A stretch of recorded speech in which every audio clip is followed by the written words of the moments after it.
Praise Lord. പരിശുദ്ധ പരമദിവ്യകാരുണ്യത്തിന് ആരാധനയും സ്തുതിയും പുകഴ്ചയും ഉണ്ടായിരിക്കട്ടെ. പരിശുദ്ധ പരമദിവ്യകാരുണ്യത്തിന് ആരാധനയും സ്തുതിയും പുകഴ്ചയും ഉണ്ടായിരിക്കട്ടെ. പരിശുദ്ധ പരമദിവ്യകാരുണ്യത്തിന് ആരാധനയും സ്തുതിയും പുകഴ്ചയും ഉണ്ടായിരിക്കട്ടെ. നമ്മൾ ഇന്ന് പരിശോധിക്കാൻ പോകുന്നത് സിമ്പിൾ എക്സ്പ്രഷൻസ് ഓഫ് ഫെയ്ത്ത്. ഇത് മാത്രം, അതായത് സിമ്പിൾ, ഉടമ്പടിയിലുള്ള സിമ്പിൾ എക്സ്പ്രഷൻസ് ഓഫ് ഫെയ്ത്ത്, ലളിതമായ ചില വിശ്വാസാവിഷ്കാരങ്ങൾ. നമ്മുടെ ഒരു വിഷയത്തിലേക്ക്, ഉടമ്പടിയുടെ ഒരു വിഷയത്തിലേക്ക് ദൈവത്തെ കക്ഷി ചേർക്കുന്നതിന്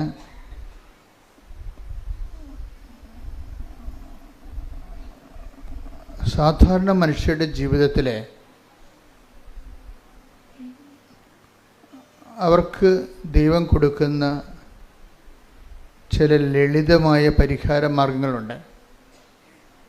ഞാൻ ഈ ദിവസങ്ങളിൽ കേട്ടൊരു സാക്ഷ്യത്തിൽ നിന്നാണ് എനിക്കത് മനസ്സിലായത് കൂടുതൽ. അതായത് ഈ ദിവസങ്ങളിലെ സാക്ഷ്യങ്ങൾ ലളിതമായ സാക്ഷ്യമാണ്. നിങ്ങൾക്ക് ചിലർക്ക് അതത്ര വലിയ സാക്ഷ്യമാണെന്ന് തോന്നത്തില്ല, പക്ഷെ വലിയ സാക്ഷ്യമാണത് കേൾക്കുമ്പോൾ. അതായത് ഒരു വ്യക്തിക്ക് അറബി രാജ്യത്ത് ജോലി നഷ്ടപ്പെടുന്നതാണ്. അപ്പോൾ ജോലി നഷ്ടപ്പെട്ട് കഴിഞ്ഞാൽ നിങ്ങൾക്കറിയാമല്ലോ, ഭൗതികമായി നമ്മളെല്ലാം ആശ്രയിച്ചിരിക്കുന്നത് ജോലിയിലാണ്. വരുമാനമാർഗം തീർന്നാൽ അതിൻ്റെ ഒപ്പം പല കാര്യങ്ങളും തീരും. അപ്പോൾ അത്ര നിസ്സാരമല്ല ജോലി എന്ന് പറയണത്. ഉടമ്പടിയിൽ ജോലി ഒരു പ്രധാനപ്പെട്ട സബ്ജക്റ്റാണ്. മനുഷ്യൻ്റെ എല്ലാ വിഷയങ്ങളും, ജീവിത പ്രാരാബ്ധങ്ങൾ ഒക്കെ ഉടമ്പടി വളരെ സുന്ദരമായിട്ട് കൈകാര്യം ചെയ്യുന്നത് കാണാം.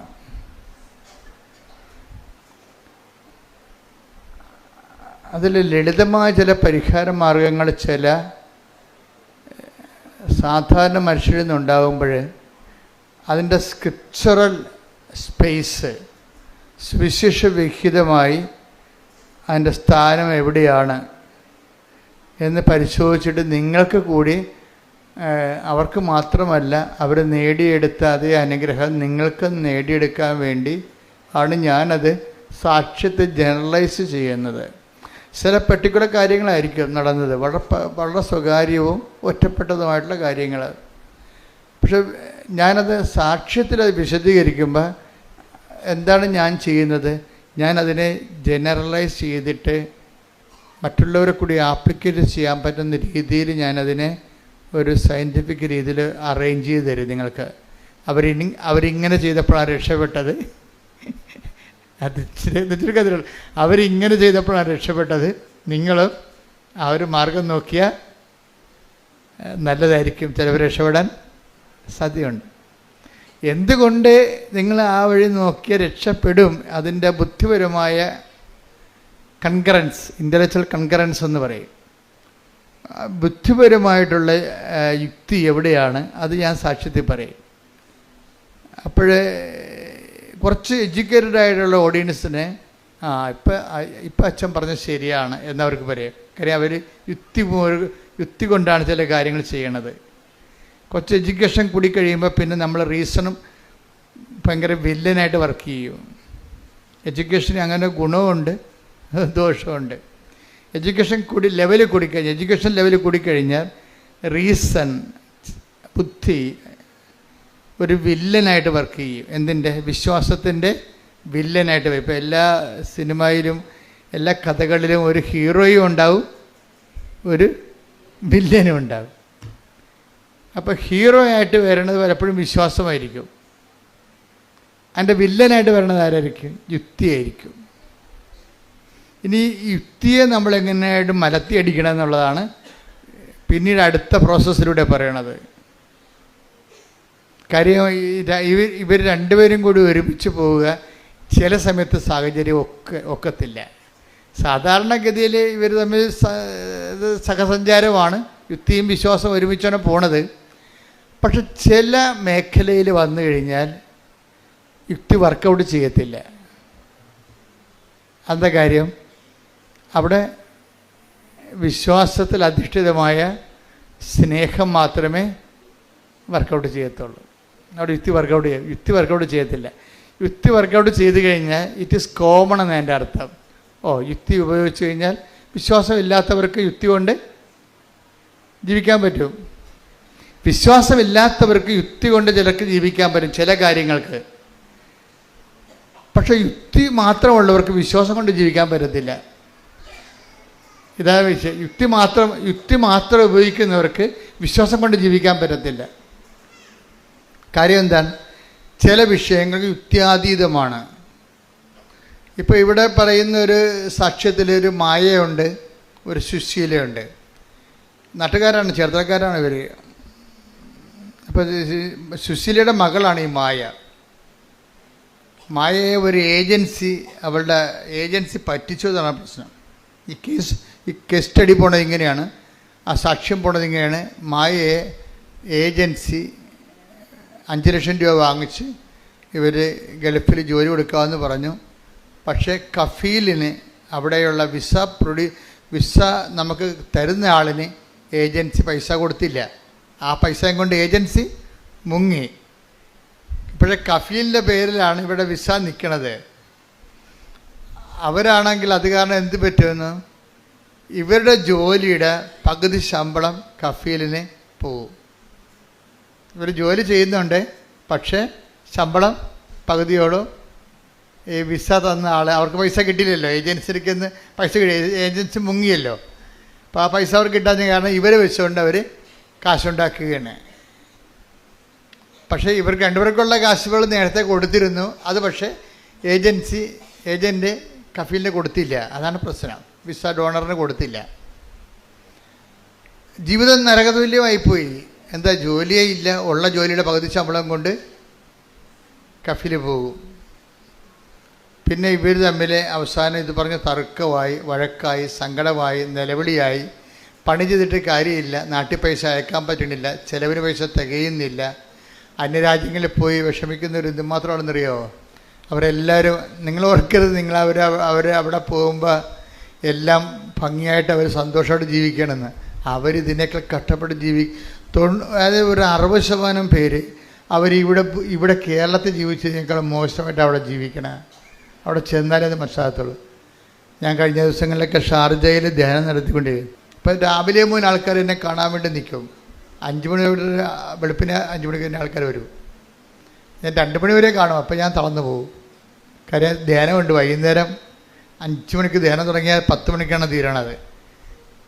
അപ്പം അതുകൊണ്ട് നമുക്ക് കുറച്ച് പ്രാർത്ഥിക്കണ്ടേ. അപ്പോൾ ഞാൻ 2 മണിയാകുമ്പോൾ ഒരു കണക്കിന് ഞാനത് അവസാനിപ്പിക്കും. അപ്പം അങ്ങനെ ആ മേഖലയിലെല്ലാം പറയുന്ന കാര്യങ്ങൾ എനിക്ക് പെട്ടെന്ന് മനസ്സിലാകും. അത് കാരണം നിങ്ങളങ്ങനെയുള്ള സങ്കടത്തിൽപ്പെട്ട് കിടക്കുന്ന എല്ലാവരെയും ഒന്ന് ഓർത്ത് ഒന്ന് ശക്തമായി ദൈവതിരുസന്നിധി ഏൽപ്പിച്ചുകൊണ്ട് സ്തുതിക്കട്ടെ.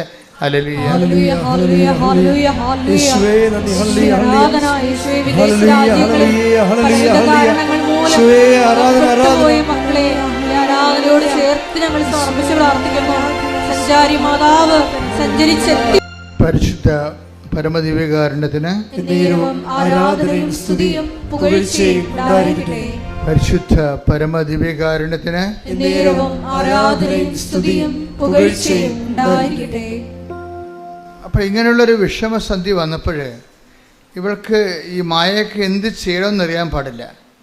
വീട്ടിലാണെങ്കിൽ കടമൊക്കെ വാങ്ങിച്ചാൽ പോയിരിക്കണത്. അതിൻ്റെ പലിശ കടക്കാരുടെ അലട്ടൽ, അവൾക്കാണെങ്കിൽ പൈസ കിട്ടുന്ന ചെറിയ ശമ്പളത്തിൻ്റെ പകുതിയും കൊണ്ട് കഫീൽ പോവും. ഭക്ഷണം കഴിക്കണം, പിന്നെ കൂടാതെ അവർക്ക് വാടക കൊടുക്കണം. അങ്ങനെ പല പ്രശ്നങ്ങൾ. എനിക്ക് ക്ഷീണവും രോഗമൊക്കെ വന്നു കഴിഞ്ഞാൽ അതിനൊക്കെ വലിയ പൈസ ചിലവാണ്. പല പ്രശ്നങ്ങളാണ് അങ്ങനെ. അപ്പം ഇതെല്ലാം ഇവളുടെ അമ്മയോട് പറയും, അമ്മയുടെ അനിയത്തിയോടും പറയും. ആദ്യമൊക്കെ പറയത്തില്ല, പിന്നെ നിവർത്തിയില്ല വരുമ്പോൾ നമ്മൾ പറഞ്ഞു പോകത്തില്ലേ. പക്ഷെ അവരെന്ത് ചെയ്യാനാണ്? നാട്ടിൽ നിൽക്കണം, അവരെന്ത് ചെയ്യാനാണ്? പക്ഷെ അവർക്ക് ചെയ്യാൻ വേണ്ടി കുറച്ച് കാര്യങ്ങളുണ്ട്. എന്താ കാര്യം? ഒന്ന്, അവർക്ക് ഉടമ്പടി ചെയ്യാം. അതാണ് സംഭവം.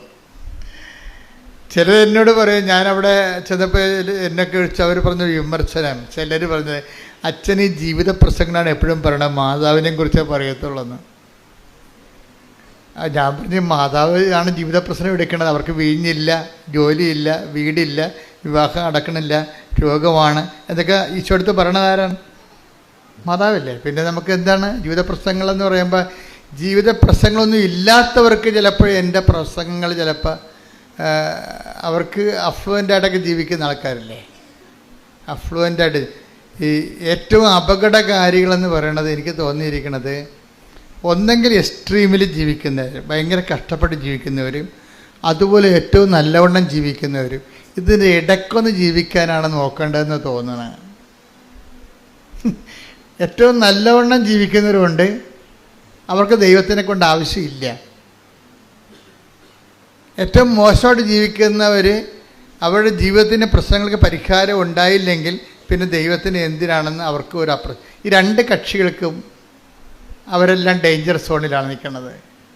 ഈ നടുക്ക് നിൽക്കുന്ന ഒരു വിഷയം, ദൈവത്തിന് വേണ്ടി അവർക്ക് അത്യാവശ്യം ജീവിക്കാനുള്ള മാർഗമൊക്കെ ഉണ്ട്. ഇനി ദൈവത്തിൻ്റെ കൂടെ അവർക്ക് ജീവിക്കണമെന്ന് ആഗ്രഹമുണ്ട്. അപ്പോൾ അവർ ദൈവത്തെക്കുറിച്ച് പറയാൻ ഞങ്ങളെപ്പോലുള്ളവരെ വിളിക്കുകയും. പക്ഷേ ഉള്ള പ്രോബ്ലം വെച്ച് കഴിഞ്ഞാൽ നമ്മൾ എല്ലാവർക്കും ഇപ്പോൾ അവിടെ ഞങ്ങളെ വിളിച്ചവരെ, ഞാനും ഇപ്പോൾ ഒരു ഷോജു എന്ന് പറഞ്ഞൊരു ഷോജു, പിന്നെ ഒരു വത്സല, ഇവരാണ് എൻ്റെ അച്ഛന്മാരൊക്കെയാണ് അതിൻ്റെ ആധികാരികമായിട്ടുള്ള കറസ്പോണ്ടൻസ് ഉണ്ടെങ്കിലും ഇതിൻ്റെ മോഡുലേറ്ററായിട്ടൊക്കെ നിൽക്കുന്നവർ ഇവരാണ്. അപ്പം ഞാൻ രാവിലെ ആൾക്കാരെ കാണുന്നതിന് മുമ്പ് ഇവരുമായിട്ട് കുറച്ച് നേരം ഇരുന്ന് പ്രാർത്ഥിക്കും. കുറച്ച് നേരം ഇരുന്ന് അങ്ങനെ പ്രാർത്ഥിച്ചതിന് ശേഷം ധ്യാനത്തിൽ ഈശോ എന്താണ് ഇപ്പോൾ ചെയ്തുകൊണ്ടിരിക്കുന്നത്, ഇതിൻ്റെ സ്റ്റാറ്റസ് എന്താണെന്ന് നോക്കാൻ, സ്ഥിതി എന്താണ്, ധ്യാനത്തിൻ്റെ സ്ഥിതി, ഇത് ധ്യാനം നന്നായിട്ട് വേണം പോകുന്നത്, അതോ ധ്യാനത്തിൻ്റെ അകത്ത് വല്ലതും കറക്ഷനുണ്ടോ, കർത്താവിന് എന്തെങ്കിലും കാര്യങ്ങൾ ഇതിൻ്റെ അകത്ത് കൂട്ടിച്ചേർക്കാനോ അത് കറക്റ്റ് ചെയ്യാനോ ഉണ്ടോ എന്നറിയാൻ വേണ്ടി ഞാൻ എപ്പോഴും അപ്പോഴും മാത്രമല്ല, ഞാൻ എപ്പോഴും ഇങ്ങനെ ഒരുവിധം പ്രാർത്ഥിക്കാൻ ദൗത്യമുള്ളവർ, ഈ ദൗത്യമുള്ളവർക്കുള്ള പ്രശ്നം എന്താണെന്നറിയാമോ? ദൗത്യമുള്ളവർക്ക് കൃപയുണ്ടാകും. അതുകൊണ്ട് ഞാൻ ദൗത്യമുള്ളവർ, ചുമ്മാ പ്രാർത്ഥന മാത്രമുള്ളവർ ഞാൻ അക്സെപ്റ്റ് ചെയ്യത്തില്ല. കാര്യം കൃപ, അത് പ്രാർത്ഥന മാത്രമുള്ളവർക്ക് അനുഗ്രഹം ഉണ്ടാവും, പക്ഷേ ദൗത്യമുള്ളവർക്ക് കൃപയുണ്ടാവും. അതുകൊണ്ടാണ് ഈ പൗരസപ്പോസ് ഇപ്പോൾ ഒന്ന് കോറിന്തോസ് 15 എടുത്തേ മോനെ, 15:10 എടുത്തേ. 1 കോറിന്തോസ് 15:10. 1 കോറിന്തോസ് 15:10. ഞാൻ എന്തായിരിക്കുന്നുവോ അത് ദൈവകൃപയാലാണ്. എൻ്റെ മേൽ ദൈവം ചൊരിഞ്ഞ കൃപ നിഷ്ഫലമായി പോയിട്ടില്ല. നേരെ മറിച്ച് മറ്റെല്ലാവരെയും അധികം ഞാൻ അധ്വാനിച്ചു. എന്നാൽ ഞാനല്ല, എന്നിലുള്ള ദൈവകൃപയാണ് അധ്വാനിച്ചത്. Praise the Lord. അപ്പോൾ ഈ അധ്വാനിക്കുന്നവർക്കാണ് കൃപയുള്ളത്. അത് ഈ ഉടമ്പടിയിൽ ഇത്രയും പവറായിട്ട് കത്തിക്കാൻ കാര്യം ഇതിൻ്റെ അകത്ത് അധ്വാനമുണ്ട്. അല്ലാതെ പ്രാർത്ഥന മാത്രം, ചുണ്ടിൻ്റെ അധ്വാനം മാത്രമല്ല ഉള്ളത്. നിങ്ങൾക്ക് ആധ്യാത്മിക പാപ്പരത്വം സംഭവിക്കുന്നത് നിങ്ങൾക്ക് ചുണ്ടിൻ്റെ അധ്വാനം മാത്രം ഉണ്ടായി. കർണക്കൊന്ത 33 പ്രാവശ്യം ഇല്ലേ, വിശ്വാസ പ്രമാണം 45 പ്രാവശ്യം, ചുണ്ടിൻ്റെ അധ്വാനം മാത്രമേ ഉള്ളൂ. ഇത് അധ്വാനമായിട്ട് ദൈവം കണക്കാക്കണില്ല. ചുണ്ട് അധ്വാനിക്കാൻ തന്നിരിക്കണമല്ല, കൈയും കാലമാണ് അധ്വാനിക്കാൻ തന്നിരിക്കണേ. അപ്പോൾ അധ്വാനിക്കുന്നവനാണ് കൃപയുള്ളത്. അതാണ് 1 കൊറിന്തോസ് 15:10. ഞാൻ എന്തായിരിക്കുന്നുവോ ഞാൻ എന്തായിരിക്കുന്നുവോ അത് ദൈവകൃപയാലാണ്. എന്റെ മേൽ ദൈവം ചൊരിഞ്ഞ കൃപ നിഷ്ഫലമായി പോയിട്ടില്ല. നേരെ മറിച്ച് മറ്റെല്ലാവരെയും അധികം ഞാൻ അധ്വാനിച്ചു. എന്നാൽ ഞാനല്ല, എന്നിലുള്ള ദൈവകൃപയാണ് അധ്വാനിച്ചത്. അപ്പോഴേ അധ്വാനിച്ചത് എന്താണ്? എന്നിലുള്ള ദൈവാനുഗ്രഹമല്ല, പിന്നെന്താണ്? എന്നിലുള്ള ദൈവകൃപയാണ് അധ്വാനിച്ചത്. ദൈവകൃപ എന്ന് പറഞ്ഞാൽ എന്താണ്? ദൈവത്തിൻ്റെ ശക്തി. അതാണ് 2 കൊരിന്ത്യർ 12:9. എന്താണ്? ബലഹീനതയിലാണ് ദൈവത്തിൻ്റെ കാര്യം. ഈ 2 കൊരിന്ത്യർ 12:9 പറയാതെ കൃപാസനം നിലനിൽക്കത്തില്ല. കാര്യം കൃപാസനം എന്ന് പറഞ്ഞാൽ കൃപയുടെ ഇരിപ്പിടമെന്ന് എൻ്റെ അർത്ഥം അല്ലേ. അപ്പോൾ അത് പ്രൊമോട്ട് ചെയ്യണതെല്ലാം എന്താണ്? ഗ്രേസാണ് പ്രൊമോട്ട് ചെയ്യണത്. അപ്പോൾ ഗ്രേസ് എന്ന് പറഞ്ഞാൽ എന്താണ്? അത് ദൈവത്തിൻ്റെ ശക്തിയാണ്. ഈ ദൈവത്തിൻ്റെ ശക്തി ഉള്ളവർക്ക് മാത്രമേ അധ്വാനിക്കാൻ, ദൈവത്തിന് വേണ്ടി അധ്വാനിക്കാൻ പറ്റത്തുള്ളൂ. ദൈവത്തിന് വേണ്ടി അധ്വാനം എന്താണ്? കർത്താവിനെ അറിയാത്തവരെ അറിയിക്കുക, അറിഞ്ഞവരെ, അതാണ് അധ്വാനം. ദൈവത്തിന് വേണ്ടിയുള്ള അധ്വാനം അതാണ്. ദൈവത്തിന് വേണ്ടിയുള്ള അധ്വാനം ഉള്ളവരെയാണ് ഞാൻ സാധാരണ മധ്യസ്ഥ പ്രാർത്ഥനയൊക്കെ കണ്ടുപിടിക്കുന്നത്. അവർക്ക് ദൈവത്തിന് വേണ്ടി ജോലി ചെയ്യാൻ പറ്റുമോ? കർത്താവിനെ അറിയാത്തവരെ അറിയിക്കുക. അയ്യോ ഞാനെങ്ങും പറയത്തില്ല, ഞാനെങ്ങനെ പറയും? ആൾക്കാർ വഴക്കിട്ട് അപ്പം ആൾക്കാരെ പേടിക്കുക. അതായത് ദൈവകൃപ ഇല്ല എന്നുണ്ടെങ്കിൽ കൃപാസനം പത്രമൊന്നും കൊടുക്കാൻ പറ്റത്തില്ല. അവരെന്ത് പറയും? അയ്യോ ആൾക്കാർ വല്ലതും പറഞ്ഞാൽ എന്ത് ചെയ്യും? ഇവരെന്തെങ്കിലും പറഞ്ഞാൽ എന്ത് ചെയ്യുമെന്ന്. അതുകൊണ്ട് അവർ ന്യൂട്രലായിട്ട് നിൽക്കും. അല്ലെങ്കിൽ എവിടെയെങ്കിലും കൊണ്ടുപോയി കൃപയില്ല എന്നുണ്ടെങ്കിൽ വല്ല കുമ്പസാരക്കൂടിൻ്റെയൊക്കെ അടുത്ത പള്ളിയിലാണ് കൊണ്ടുപോയി ചുറ്റും മാറിക്കളയും. അത് കൃപയില്ലാഞ്ഞിട്ടാണ്.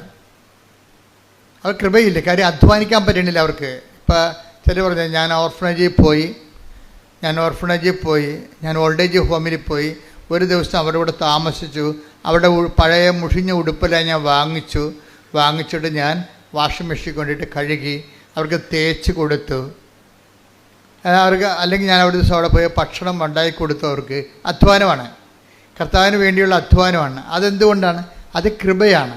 അതാ 1 കൊരിന്ത്യർ 15 ഒന്ന് പ്രാർത്ഥിച്ച് ഒരു കൈ കൊടുത്ത് പ്രാർത്ഥിച്ച് കർത്താവ് ദൈവമേ, ദൈവകൃപ അങ്ങയ്ക്ക് വേണ്ടി അധ്വാനിക്കാനുള്ള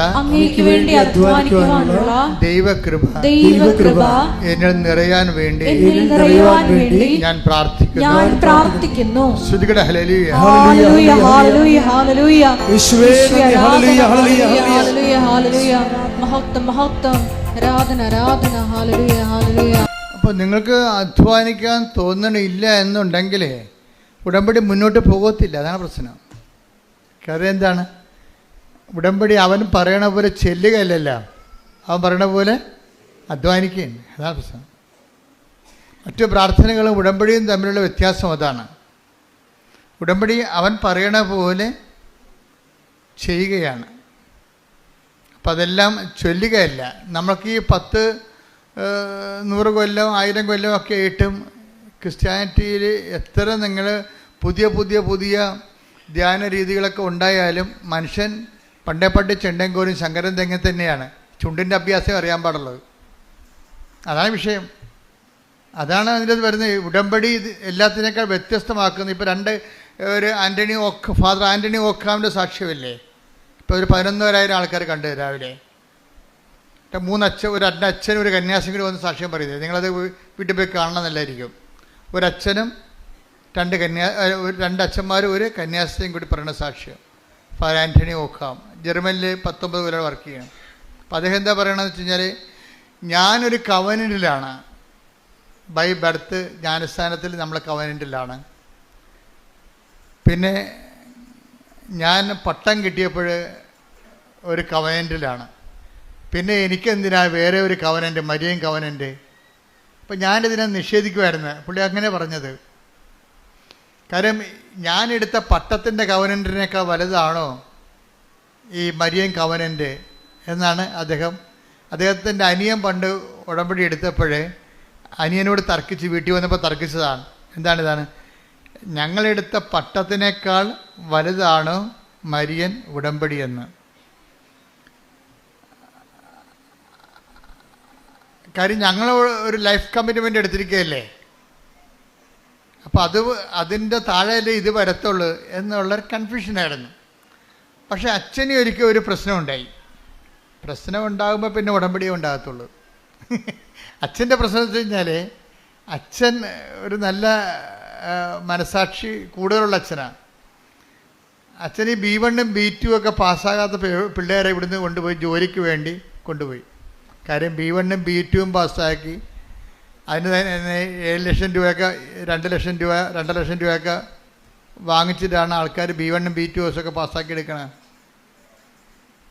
അതിനുശേഷം പിന്നെ ഏജൻറ്റിന് കാശ് കൊടുക്കേണ്ടി വരുമ്പോൾ അത് 46 ലക്ഷമൊക്കെയാണ് വരണത്. അപ്പം അച്ഛൻ ഇതൊന്നും പാസ്സാക്കാതെ 5 പൈസ വാങ്ങിക്കാതെ ഇവരോട് പറഞ്ഞ് നിങ്ങൾ ജർമ്മനി വന്നിട്ട് അവിടെ നിന്ന് നമുക്ക് പഠിക്കാം, അവിടെ നിന്ന് പഠിച്ചിട്ട് നമുക്ക് അവിടെ നിന്ന് ജോലി സമ്പാദിക്കാം എന്ന് പറഞ്ഞു. അങ്ങനെ 11 പെൺപിള്ളേരെ ഇവിടുന്ന് കൊണ്ടുപോയി കഴിഞ്ഞപ്പോൾ എന്താ പ്രശ്നം എന്ന് വെച്ച് കഴിഞ്ഞാൽ അവിടെ ചെന്നപ്പോൾ ഇതിങ്ങനെ കുറേ പേര് പഠിക്കാൻ പോകത്തില്ല, കുറച്ച് പേര് ജോലി ചെയ്യാനും പോകത്തില്ല. പിന്നെ എന്തു ചെയ്യും? പഠിക്കാനോ പോകത്തില്ല, ജോലി ചെയ്യാനും പോകത്തില്ല. പിന്നെ എന്തു ചെയ്യും? വലിയൊരു ജലന് കൊടുക്കേണ്ടി വരികയല്ലേ. അപ്പോൾ വലിയ ഭാരമായി. ഇപ്പോൾ സൈകെട്ട 1-2 അച്ഛൻ തിരിച്ചു വിട്ട്. കാര്യം അവർ മുന്നോട്ട് കൊണ്ടുപോകാൻ പറ്റണില്ല. പക്ഷേ ഈ ആൾക്കാർ തിരിച്ച് വന്ന് നാട്ടിൽ വന്നേച്ചും തിരിച്ച് സ്വന്തം വിസയിൽ അവിടെ വിസ ഉണ്ടായിരുന്നല്ല, ആ വിസയിൽ അവർ തിരിച്ച് വന്നിട്ട് അച്ഛനെതിരെ കേസ് കൊടുത്തത്. കേസെന്ന് പറഞ്ഞു കഴിഞ്ഞാൽ നമുക്ക് അത്ര പബ്ലിക്കായിട്ട് പറയാൻ കൊള്ളാത്ത കേസ്. അച്ഛൻ പെട്ട്.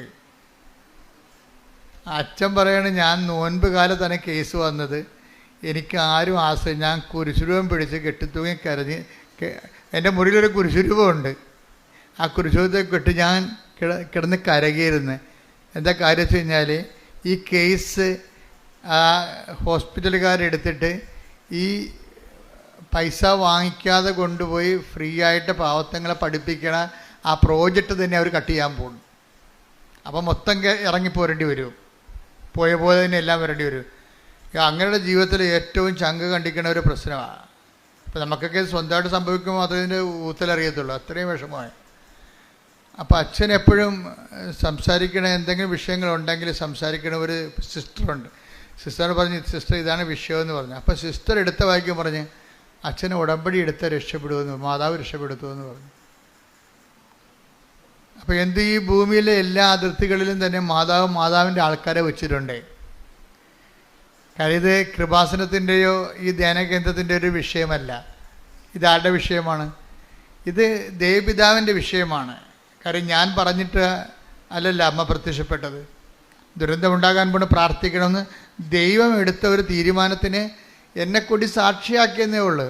അതിൻ്റെ കാരണങ്ങളുള്ളത് വെച്ചാൽ ഞാൻ വർഷങ്ങളായിട്ട് കർത്താവിൻ്റെ കൂടെ നടക്കണത് കൊണ്ട് കർത്താവ് എനിക്ക് തന്ന ഒരു യോഗ്യതയാണ്, കർത്താവ് കണ്ടെത്തിയൊരു യോഗ്യതയാണ്. പക്ഷെ അതിലൂടെ ദൈവം ആരാണ്? ദൈവത്തിൻ്റെ ജോലിയാണ് ചെയ്യണത്. കൃപാസനത്തിന് അന്ന് ദൈവം അതിൻ്റെ അകത്തൊരു മീൻസാക്കി എടുത്തന്നേ ഉള്ളൂ. ദൈവത്തിൻ്റെ ജോലിയാണ് ചെയ്യണത്. ഈ ദുരന്തം ഉണ്ടാകാൻ പോണ് പ്രാർത്ഥിക്കണം എന്ന് പറയണത് ഈ ഉടമ്പടി എടുത്തുകൊണ്ടിരിക്കുന്നവരുടെ മാത്രം വിഷയമല്ല, അത് ഈ ലോകത്തിൻ്റെ മൊത്തം വിഷയങ്ങളാണ്. അത് സഭ അറിഞ്ഞ് സഭ ഇത് പൊതുവായിട്ട് ഈ പ്രത്യക്ഷീകരണത്തെക്കുറിച്ച് പഠിച്ച് എന്താണ് അതിൻ്റെ സന്ദേശം കൈമാറുന്നത്, ലോകം മുഴുവനും പ്രചരിക്കണതും. ഇപ്പോൾ തന്നെ ഈ ദൈവത്തിൻ്റെ ജോലികൾ മനോഹരമായിട്ട് ചെയ്യുന്നുണ്ട്. കാര്യം പരിശുദ്ധ പിതാവാണ് ഇത് പറയണമെന്നുണ്ടെങ്കിലും അവസാനം പരിശുദ്ധ പിതാവാണല്ലോ ഈ പ്രത്യക്ഷീകരണത്തെക്കുറിച്ച് പഠിച്ച് പറയേണ്ടത്. എന്നാലും കത്തോലിക്കരല്ലേ കേൾക്കത്തുള്ളൂ, അതല്ലേ വിഷയം. ഇപ്പം തന്നെ ഇവിടെ വരുന്നത് ആരാണ്? ഹിന്ദുസ് വരുന്നുണ്ട്, ഇവിടെയൊക്കെ മുസ്ലിംസ് വരുന്നുണ്ട്, CSIക്കാർ വരുന്നുണ്ട്. അപ്പോഴെന്ന് വെച്ച് കഴിഞ്ഞാൽ ദൈവത്തിൻ്റെ ജോലി ചെയ്യുന്നുണ്ട് ഇപ്പം തന്നെ. എന്ന് വെച്ചാൽ എല്ലാ മനുഷ്യരെയും ആണ് ദുരന്തം ബാധിക്കാൻ പോണത്. അത് ക്ലൈമറ്റ് ചേഞ്ച് ആയാലും ശരി, മറ്റു തരത്തിലുള്ള ദുരന്തമായാലും ശരി. ദുരന്തം ജാതി മതം നോക്കിയിട്ടാണ് ദുരന്തം വരണത്? അല്ല, അതെല്ലാം എല്ലാ മനുഷ്യരും എന്തെങ്കിലും വന്നാൽ എല്ലാ മനുഷ്യരും അനുഭവിക്കേണ്ടി വരും. അപ്പം അതുകൊണ്ട് തന്നെ ദൈവം കൃപാസനത്തിലൂടെ എല്ലാ മനുഷ്യരെയുമാണ് വെൽക്കം ചെയ്യണത്. എന്താണ്? നിങ്ങൾ ഈ വിഷയത്തിൻ്റെ ഒരു ഭാഗമാകണം. നിങ്ങൾ ഈ വിഷയത്തിലൊരു ദൈവാനുഭവം ഉണ്ട്, ആ ദൈവാനുഭവം നിങ്ങൾക്ക് കിട്ടിക്കഴിയുമ്പോൾ നിങ്ങളിതിൻ്റെ പ്രയോക്താക്കളാകും. അങ്ങനെ ദൈവത്തിൻ്റെ തിരുമനസ് കൈമാറ്റം നടക്കണം. അപ്പം നിങ്ങൾ ഇതിൻ്റെ അകത്ത് ഒരു കുറിഞ്ഞ് മരുന്ന് ഇരിക്കുന്ന സ്ഥലമെന്ന് പറയണത് ദൈവത്തിൻ്റെ തിരുമനസ് നമ്മൾ മറ്റുള്ളവരെ അറിയിക്കുക എന്നുള്ളതാണ്. അതാദ്യമേ നിങ്ങൾ ചെയ്ത ഉടമ്പടി പെട്ടെന്ന് ലൈവാകും. ദൈവത്തിന് നിങ്ങൾക്ക് അച്ഛൻ പറഞ്ഞാൽ മനസ്സിലാകുന്നുണ്ടോ? ഇതിനകത്തുള്ള ദൈവികമായ രഹസ്യമായ അജണ്ട എന്താണ്? രഹസ്യകാര്യ പരിപാടി എന്താണ്? അതായത് ഈ ദുരന്തം ഉണ്ടാകാൻ പോണ് പ്രാർത്ഥിക്കണമെന്ന് പറഞ്ഞ് ആ ദൈവത്തിൻ്റെ ദുരന്തത്തെ കണ്ടറിഞ്ഞ് പ്രാർത്ഥിക്കാനുള്ള സൈന്യങ്ങളുടെ പ്രാർത്ഥനാ സൈന്യങ്ങളുടെ എണ്ണം ജാതി മതത്തിൻ്റെ അപ്പുറത്തേക്ക് എല്ലാ മനുഷ്യരിലേക്ക് സന്ദേശം കൈമാറണം. ഈ സന്ദേശം കൈമാറിക്കൊണ്ട് അവരവർ കർത്താവെ ഈ ദുരന്തം ഉണ്ടാകാൻ പോകുന്നു പ്രാർത്ഥിക്കണമെന്ന് പറഞ്ഞതിൻ്റെ ഭാഗമായിട്ട് എൻ്റെ പ്രാർത്ഥനകൾ അങ്ങ് സ്വീകരിച്ചുകൊണ്ട് ഈ ലോകത്തിൽ സംഭവിക്കാൻ പോകുന്ന വിപത്തുകളിൽ നിന്ന്, ഒരു വ്യക്തികൾക്ക് സംഭവിക്കാൻ പോകുന്ന വിപത്തുകളിൽ നിന്ന് അങ്ങ് ഈ പ്രാർത്ഥനയുടെ ഫലമായി മോചിക്കണമേ എന്ന് പ്രാർത്ഥിക്കുമ്പോൾ ദൈവത്തിൻ്റെ രക്ഷാകര നടപടികളിൽ നമ്മൾ ഒരു കണ്ണിയായിട്ട് മാറുകയാണ്. ഇത് ആദ്യമേ ചെയ്ത പ്രശ്നം തീർന്നു. നിങ്ങൾ IATS പാസ്സാകട്ടെ, എനിക്ക് ജോലി കിട്ടട്ടെ, എന്നിട്ട് ഞാൻ ദൈവത്തിൻ്റെ ജോലി ചെയ്യാമെന്ന് പറഞ്ഞു. നിങ്ങൾക്ക് 90% ആൾക്കാർ വിഡ്ഢികളാണ് ഉടമ്പടി എടുത്തിരിക്കണവർ. എന്നുവെച്ചാൽ അവർ ചിന്തിക്കണത് എൻ്റെ കാര്യവും നടക്കട്ടെ, അത് കഴിഞ്ഞിട്ട് ഞാൻ ദൈവത്തിൻ്റെ കാര്യങ്ങൾ ചെയ്യാം. അങ്ങനെയല്ല ഇത് ആദ്യമേ തന്നെ ഉടമ്പടിയിലാകുമ്പോൾ തന്നെ എന്തിനാണ് ഉടമ്പടിയിലാകണത്? ദൈവത്തിൻ്റെ കാര്യം ചെയ്തോളാമെന്നാണ് പറഞ്ഞത്. അവൻ പറയണ പോലെ ചെയ്തോളാമെന്നാണ് പറയണത്. അവൻ പറയണ പോലെ തന്നെ എല്ലാ വിശ്വാസത്തോടെയും ദൈവസ്നേഹത്തോടെയും ഒക്കെ സന്തോഷത്തോടെ അങ്ങനെ ചെയ്യേണ്ടത്. ഇപ്പം പലർക്കും ചെയ്ത്തുകാരുടെ എണ്ണം കൂടുതലാണ്, എല്ലാവരും ഒക്കെ ചെയ്യുന്നുണ്ട്. പക്ഷേ സന്തോഷത്തോടെയാണോ? അതാണ് വിഷയം. അവിടെയാണ് അത് വിഷയമാണ്. ചെയ്യാം അളിഞ്ഞ മോന്തമായിട്ടാണ് പല ആൾക്കാരും ഓരോ കാര്യം ചെയ്തു കൂട്ടണത്. എനിക്കിത് കാണുന്നത് ദേഷ്യമാണ്. ഈ ആൾക്കാർ ചെയ്ത് കൂട്ടുന്ന കാര്യങ്ങൾ അറിയാൻ പാടില്ലാതെ ഓരോ കാര്യം ചെയ്യും. ഇനി 10 പത്ര, ഇനി 8 എണ്ണം ഉണ്ട്, ഇത് ആർക്ക് കൊണ്ട് ചെലുത്താൻ, അവൻ്റെ മോന്ത അളിഞ്ഞിരിക്കണം കണ്ടില്ലേ? ഇതാ വിഷയം. ഇതെങ്ങനല്ല ചെയ്യേണ്ടത്. ശരിക്കും പറഞ്ഞാൽ ദൈവത്തിൻ്റെ വിഷയമായിട്ട് ചെയ്യുമ്പോൾ നിങ്ങൾ സന്തോഷത്തോടെ അവൻ പോയി ഒരു രത്നം കണ്ടെത്തി കഴിഞ്ഞാൽ, ദൈവരാജ്യത്തെക്കുറിച്ച് എന്താ ഈശോ പറയണത്? ഒരു രത്നം കണ്ടെത്തി കഴിഞ്ഞാൽ take the bed of God. Mathai 13:44. Mathai 13:44. സ്വർഗരാജ്യം, ദൈവരാജ്യം വയലിൽ ഒളിച്ചു വെച്ചിരിക്കുന്ന നിധിക്ക് തുല്യമാണ്. അത് കണ്ടെത്തുന്നവൻ അത് മറച്ചു വെക്കുകയും സന്തോഷത്തോടെ പോയി തനിക്കുള്ളതെല്ലാം വിറ്റ്. അപ്പൊ നമുക്ക് കുറച്ച് നഷ്ടം വരും, മനസ്സിലായില്ലേ? സമയ നഷ്ടം വരും, സാമ്പത്തിക നഷ്ടം വരും, മറ്റുള്ളവരുടെ വായിരിക്കണം കേൾക്കണം. കുറച്ച് നിങ്ങൾ ഓർക്കരുത് ലാഭം വരുമെന്ന് പറഞ്ഞ് പഠിക്കിറങ്ങരുത്. നിങ്ങൾ കർത്താവിനാണോ ഇതുവഴി നിങ്ങളെ ജോലി ചെയ്യാൻ ഉദ്ദേശിക്കുന്നുണ്ടെങ്കിൽ നഷ്ടമുള്ള കാര്യം ഉറപ്പാണ് ആദ്യമേ. എന്താ? നമ്മുടെ സമയം പോകും. നമ്മൾ വീട്ടിലില്ലാത്ത കാരണം വീട്ടിലുള്ളവന് സമയത്ത് കാപ്പി കിട്ടില്ലെങ്കിൽ അമ്മ എവിടെ പോയി? ഞാൻ പത്രം കൊടുക്കാൻ പോയി. മണ്ണാൻ കെട്ട ആ വെരുക് നിങ്ങളുടെ കഴുത്തേക്ക് കയറിയിരിക്കും. എന്താ കാര്യം? നിങ്ങൾ സമയാസമയങ്ങൾ നിന്നിട്ട് കാപ്പി അന്നത്തിൽ കൊടുത്തിട്ടില്ലേ? അങ്ങനെ പഠിപ്പിച്ച് വെച്ചിട്ടാണേ. വേണേ മര്യാദക്ക് ഉണ്ടാക്കി കുടിക്കടാന്ന് പറഞ്ഞതെങ്കിൽ പ്രശ്നം തീർന്നേനാ. മര്യാദക്ക് ഉണ്ടാക്കി കുടിക്കടാ, ഞാൻ പത്രം കൊടുക്കാൻ പോകണമെന്ന് പറയാനുള്ള കമാൻഡ് അമ്മ കളഞ്ഞേ. അമ്മ പഞ്ചപുച്ഛം വെച്ച് ഒച്ചാനിച്ച് ഇവൻ പറയണ ഇഡ്ഡലി വേണ്ട ഇഡ്ഡലി. അപ്പോൾ പറയാം എനിക്ക് ഇഡ്ഡലി വേണ്ട, എനിക്ക് ദോശ മതി എന്ന് പറയും. മനുഷ്യൻ്റെ വായി കുത്തിക്കയറ്റിട്ട് പോടാ, അല്ല വീട്ടിൽ എറിഞ്ഞിട്ട് പോടാന്ന് പറയണം. അങ്ങനെ പറയാനുള്ള ചങ്കൂറ്റം ഉണ്ടെങ്കിൽ മര്യാദക്ക് ഉള്ളത് കൊണ്ട് കഴിക്കും. ഇത് ഒരിടത്തും ഒതുങ്ങണില്ലല്ല. പിള്ളേർ ഒതുങ്ങണ്ട. പിള്ളേരുടെ ബലിയാണല്ലേ മാതാപിതാക്കന്മാരെ പലരും. ഒരുത്തിന് ദോശ, മറ്റേ പുട്ട് മതി. അപ്പോൾ പിന്നെ പുട്ട് കുത്താൻ നടക്കണം, പിന്നെ ദോശ ഉണ്ടാക്കാൻ നടക്കണം. ഇതെല്ലാം കൂടി ഒരു അമ്മയുണ്ട്. നിങ്ങളിങ്ങനെ ആക്കിയതാണേ, നിങ്ങളിങ്ങനെ ആക്കിയെടുത്തതാണ്. അതുകൊണ്ടാണ് ഇന്ന് നിങ്ങൾക്ക് ചില ആൺപിള്ളേരുമായിട്ട് അമ്മമാർ വരും എൻ്റെ അടുത്ത്. അപ്പോൾ ഞാൻ പറഞ്ഞു എത്ര പിള്ളേരുണ്ട്? 3 പിള്ളേരുണ്ട്. എത്ര ആൺപിള്ളേരുണ്ട്? ആൺപിള്ളേരാണ് എല്ലാവരും. ഞാൻ പറഞ്ഞു എല്ലാവരും വന്നിട്ടുണ്ടോ ഇവിടെ? രണ്ടെണ്ണം മധുരമുണ്ട്. ഉള്ളതിനെ കണ്ട് വിളിക്കാൻ പറയും. ഉള്ളതിനെ കണ്ട് എന്നിട്ട് പറയും, എടാ നിൻ്റെയൊക്കെ ഉടുപ്പ് നീ തന്നെ അലക്കിയേക്കണം, അമ്മയെ കൊണ്ട് അലപ്പിക്കരുത്. മനസ്സിലായോ? നിൻ്റെയൊക്കെ പാത്രം നീ തന്നെ കഴിവിച്ചേക്കണം. ഞങ്ങളാണ് അച്ഛ കഴുകണത്. ക്ലിയറായി. എന്താ കാര്യം എന്നറിയാവോ? അമ്മയുടെ നടുവെല്ലാം ഒരുപോലെ എല്ലാ കാലത്തും ഒരുപോലെ ഇരിക്കത്തില്ല. അതാണ് വിഷയം. അമ്മ ക്ഷീണിച്ചുകൊണ്ടിരിക്കുകയല്ലേ, നന്നായിക്കൊണ്ടിരിക്കുകയാണ്, അല്ലല്ലോ, ക്ഷീണിച്ചുകൊണ്ടിരിക്കുകയല്ലേ. അപ്പോൾ ഇവരെ സംബന്ധിച്ചിടത്തോളം നാളെ കാലങ്ങളിൽ നിങ്ങൾ അവരുടെ ഉടുപ്പും തൂവാലും എല്ലാം അവരുടെ കല്യാണത്തിന് സമയത്ത് വരെ നിങ്ങൾ അലക്കി തേച്ചു. അത് ഞാൻ അലക്കിയാലേ ശരിയാകത്തുള്ളൂ. പിന്നെ അത് നിങ്ങളുടെ ചിന്തയാണ്. നിങ്ങൾ അവിടെ ആൾ കളിക്കാൻ വേണ്ടി ഉണ്ടാക്കിയിട്ടുള്ള നിയമമാണ്. ഞാൻ അലക്കിയാലേ ശരിയാകും. അവർക്ക് വാദമൊന്നുമില്ല. മര്യാദക്ക് അലക്കണം. ആദ്യമേ തുടങ്ങണം ഈ പരിപാടിയൊക്കെ, ആദ്യമേ തുടങ്ങണം ഈ വിഷയങ്ങളൊക്കെ. അല്ലെന്നുണ്ടെങ്കിൽ നിങ്ങളവർക്ക് പിടിക്കത്തില്ലൊരു കാലം കഴിയുമ്പോൾ. നിങ്ങളെ അവർക്ക് പിടിക്കത്തില്ല. എന്നുവെച്ചാൽ അവർക്ക് 10, 35, 30 വയസ്സായി കഴിയുമ്പോൾ, 25 വയസ്സായി കഴിയുമ്പോൾ അമ്മയ്ക്ക് പഴയതുപോലെ പലരെ ഒപ്പിക്കണം. അപ്പൻ അതിനേക്കാൾ വലിയ കർക്കശ അപ്പുറത്ത്. അപ്പോൾ ഇതിൻ്റെ ഇടയ്ക്ക് ഇവരെല്ലാവരും ഒപ്പിച്ച് വരുമ്പോൾ നമ്മളൊരു പരുവത്തിലാകും. ആർക്കും പിടിക്കത്തുമില്ല. പോരെ, അപ്പനും പിടിക്കത്തില്ല, അമ്മയ്ക്കും മക്കൾക്കും പിടിക്കത്തില്ല. നമ്മൾ അതിനിടക്കിടക്ക് മരുമകൾ കയറി വരികയാണെങ്കിൽ അവൾ കയറി വരകി എല്ലാം അവിടെ കയ്യിലാക്കി. ഇപ്പം എന്താ, അപ്പം മകന് സമാധാനം. ഇപ്പോൾ അമ്മയല്ലേ എനിക്ക് ഉടുപ്പിലൊക്കെ തരാൻ ബുദ്ധിമുട്ടാണ്. ഇപ്പം അവന് പ്രശ്നമില്ല. അവൻ്റെ വീക്ക്നെസ് കണ്ടുവിട്ടിട്ട് അവൾ അതിൻ്റെ അകത്ത് കയറി കളിച്ച ആളാകും.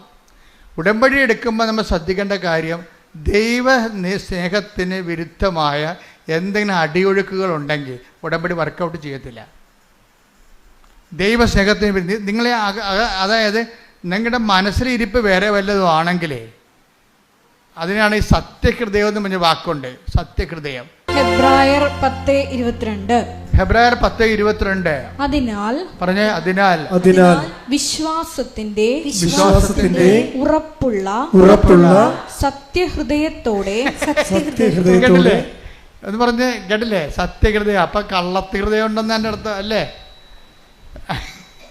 ഇപ്പൊ മനസ്സിലായില്ലേ? ഇപ്പോഴാണ് മനസ്സിലാകുന്നത്. ഇത് സ്കാനിങ് അല്ലേ?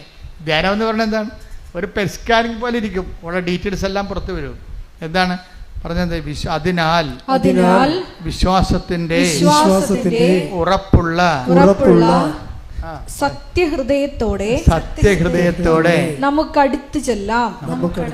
ദൈവത്തിന്റെ തിരുസന്നിധി ചെല്ലുമ്പോഴേ ഹൃദയം ഹൃദയം കൊണ്ട് ചെല്ലണമെന്നല്ല, ആ ഹൃദയം സത്യഹൃദയമായിരിക്കണമെന്ന്. ഇപ്പം ഞാൻ പറഞ്ഞില്ലേ, ഇപ്പം മരുമകളുടെ കാര്യം പറഞ്ഞില്ലേ, അവൾ വന്നിട്ട് എല്ലാ പുത്തൻ പെണ്ണ് പെരപ്പേരും അടയ്ക്കുന്ന കേൾക്കണ പോലെ അവൾ എല്ലാ കാര്യങ്ങളും ചെയ്യും. അപ്പൻ്റെ കാര്യം ചെയ്യും, അമ്മയുടെ കാര്യം ചെയ്യും. അവൾ അവിടെ ഗുഡ് സർട്ടിഫിക്കറ്റ് മേടിക്കുകയാണ് സംഭവം. പക്ഷേ അമ്മയ്ക്കിട്ട് ഇപ്പോൾ ആരെ വെക്കുകയാണ് ആ സംഭവം? മനസ്സിലായില്ലേ? അവരുടെ റോള് അടിച്ചു മാറ്റുകയാണ്. അപ്പോൾ ആ ഹൃദയത്തിൽ സത്യമില്ല. അച്ഛൻ പറഞ്ഞ മനസ്സിലായില്ലേ? അവളുടെ ഉദ്ദേശം വേറെയാണ്. അപ്പോൾ വേറെ ഒരു ഉദ്ദേശത്തിനാണ് ദുരുദ്ദേശം നമ്മൾ പറയണത്. അവളുടെ ഉദ്ദേശം വേറെയാണ്. ഉടമ്പടി ഇത് വർക്കൗട്ട് ചെയ്യത്തില്ല. കർത്താവ് നിൻ്റെ ഹൃദയം കർത്താവ് ഇൻസ്പെക്ട് ചെയ്യുമ്പോൾ നിൻ്റെ ഈ നല്ല സൽപ്രവൃത്തികളിൽ